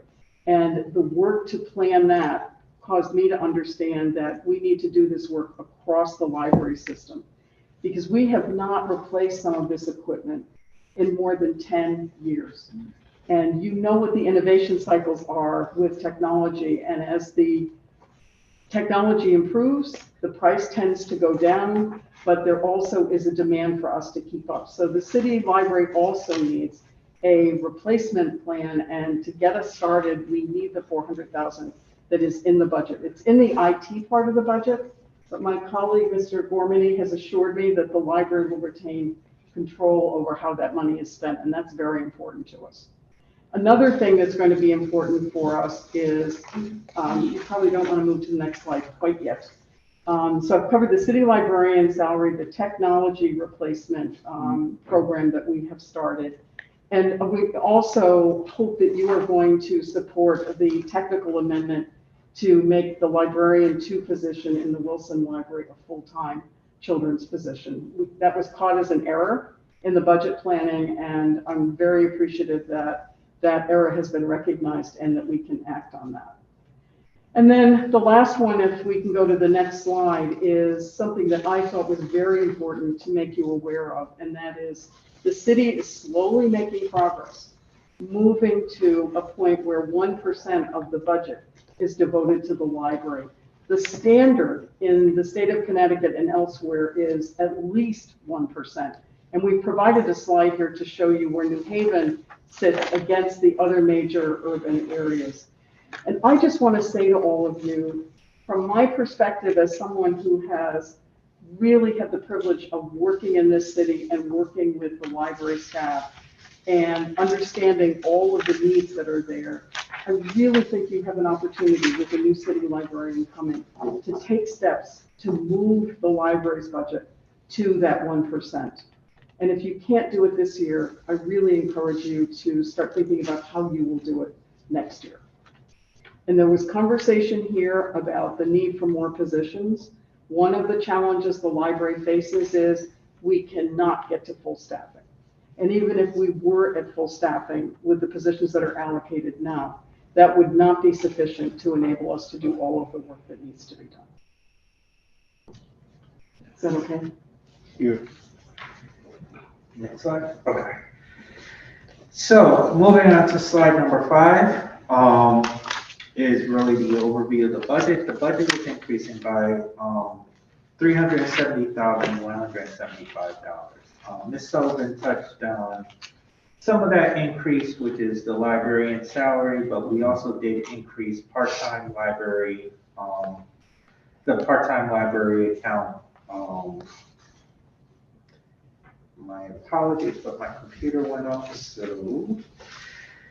And Ms. Sullivan also did mention there was an oversight. The librarian too was supposed to be included within this budget as additional personnel for the library. So that is something, again, earlier on in one of the presentations, I mentioned the technical amendment. That's something that would be included on the technical amendment. So that would be in addition to the $370,175.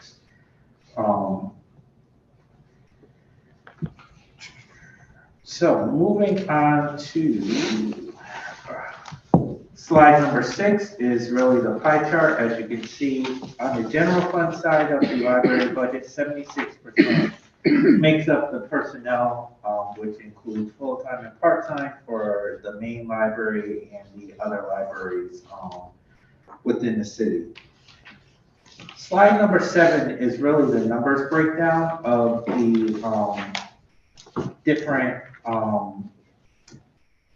areas of increase. So again, the salary and the admin line is really due to what we talked about with the executive management increase in the librarian salary. We do have an increase in other contractual services, which is related primarily to some of the services, cleaning and other services that we provide. Throughout the library, we are looking at inflationary costs with that contract as well. And let me just go down the line. So in public service, moving on to slide number 8, are the salary increases that you see in the part-time account. And then you see an increase in overtime as well.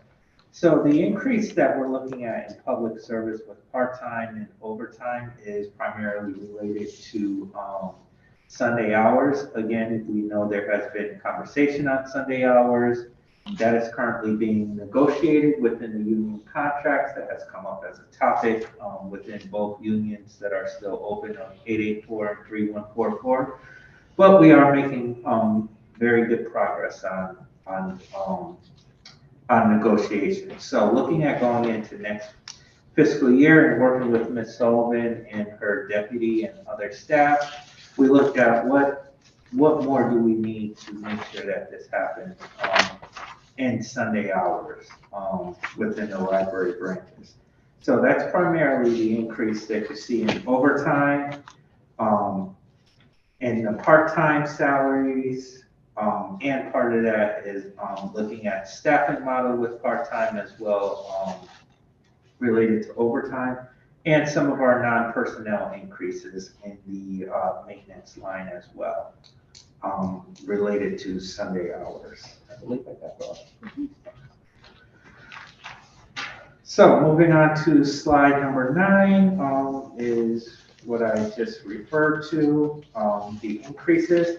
And slide number 10, Ms. Sullivan touched on it with facilities and other maintenance. Every capital budget cycle, we do budget capital funding to make sure that we are maintaining the libraries, from the HVAC systems to flooring to whatever other repairs that are needed. So this 800,000, I'm sorry, not 800,000, it's 300,000 in in the capital request, maintains those plans, moving forward over the next 2 years. So, that's, so with that, Mr. Chair, I believe, we'll answer any questions. Thank you very much for your presentation, and we'll move now to questions from colleagues. The queue is open.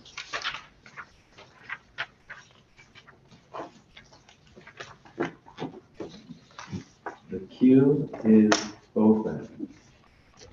Alder Farrell. Thank you, Mr. Chair. Thank you for your presentation. It's very nice to meet you. I'm just wondering, just very quickly, there's an increase in printing and binding. Is it because we're doing more, or is it the cost, the cost of printing and binding? I believe it's the cost. Okay, so just imagine that with internet, computers, as people are not printing out quite as much. You know, it really depends, and it's not age dependent. It really depends upon the individual, their preference, and what the purpose is of the document, whether it would work to have it be digital or whether we need it in print. Interesting. And my last question, are we experiencing an increase of people getting library cards? That is a really good question to which I don't know the answer. And I do have 2 colleagues in the back. Is it appropriate for me to check in with them? Well, it's not really budget related. So if we can maybe get that through you at some point, Mr. Chair, that would be a good follow-up. Sure. Thank you, Mr. Chair. Thank you, Alder Furlong. Further questions from colleagues for the library? Alder Festa. Thank you, Mr. Chair. Just a clarification with the capital project redesignation. Is that, you had mentioned 400K for tech support. Is that going towards that, or is that something else? No, what Ms. Sullivan mentioned is, I did the finance presentation.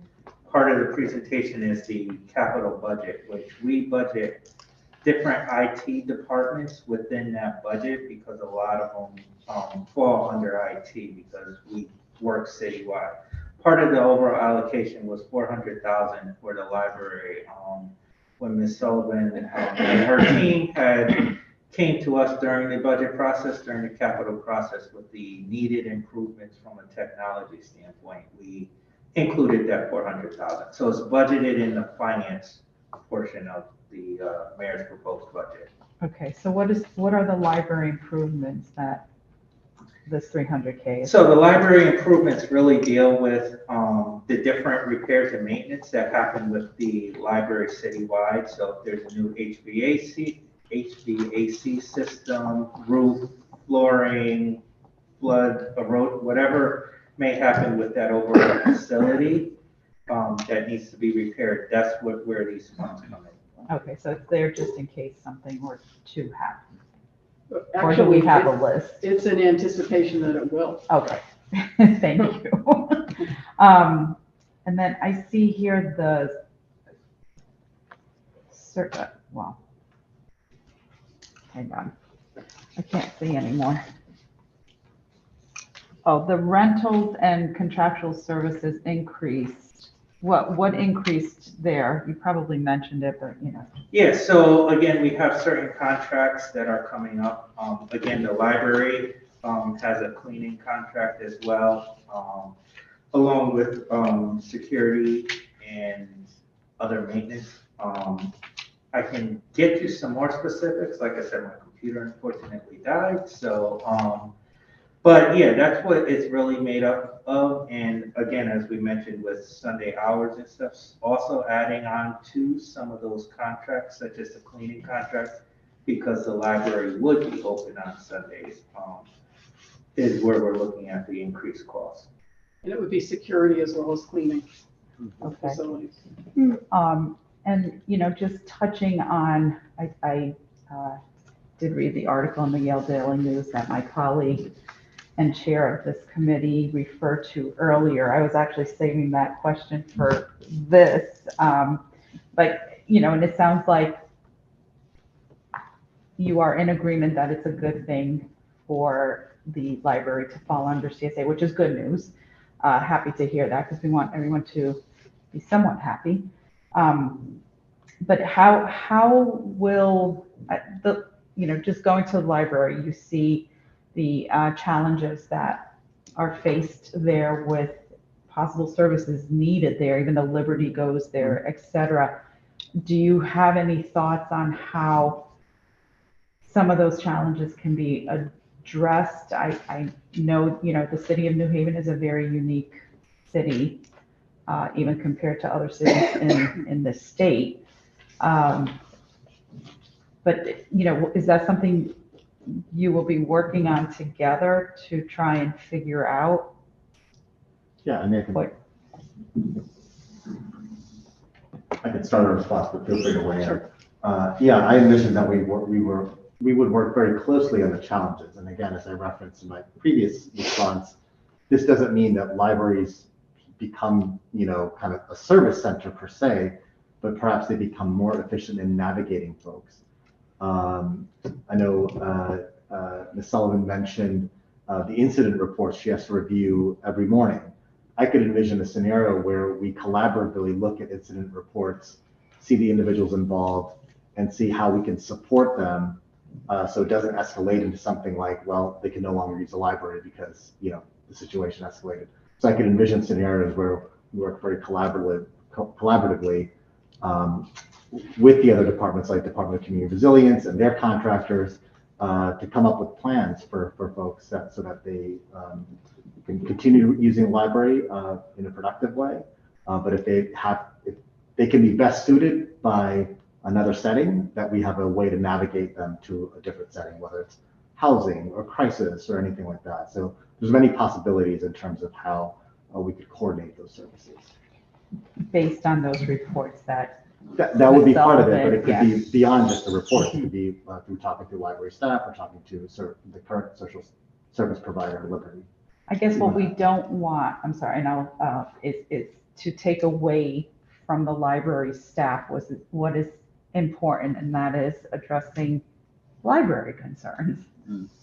Yeah, so my first and briefest response to your question is I see the real opportunity to get a better handle on how is it that we can help the people who really need social services. The librarians are already making referrals.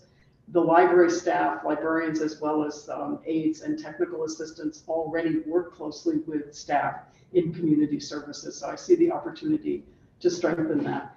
But I have to tell all of you, one of the things that gives me the greatest hope that this is going to work is the approach that you take, Dr. Dalal, to how it is that you work with the people who report to you. From the very beginning, he made it clear to me that the role that he plays is one of support, and he acts out of respect for the experts who work in the different units that he oversees.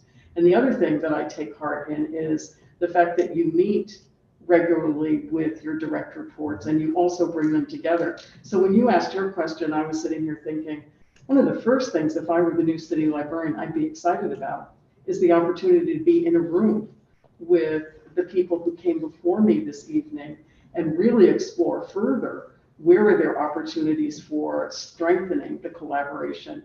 And the whole focus would be, how do we now make a difference for the people of New Haven? And what can we do differently that will enable us to strengthen that? There is so much in common as I think about things going forward. It was just a little bit difficult to hear about this at the last minute. But we're over it. Well, I'm glad we have moved forward from that conversation, and it is a positive one.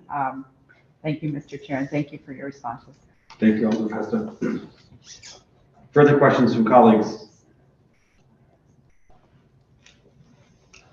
Seeing none, let me just check my notes to make sure I have none.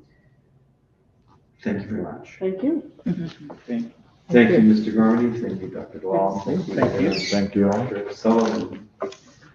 That concludes the final departmental workshop for the evening.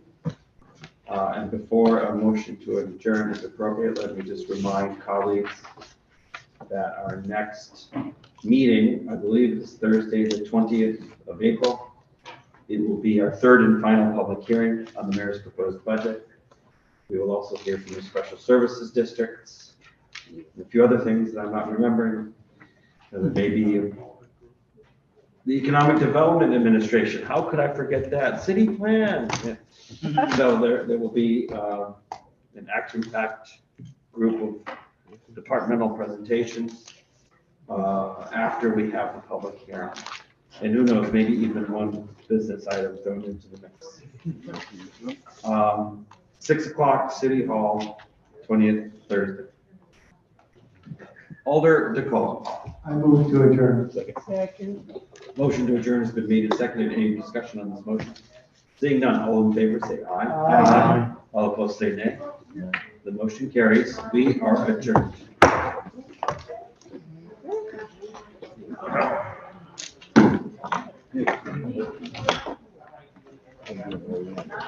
Okay. Okay. Safe travel.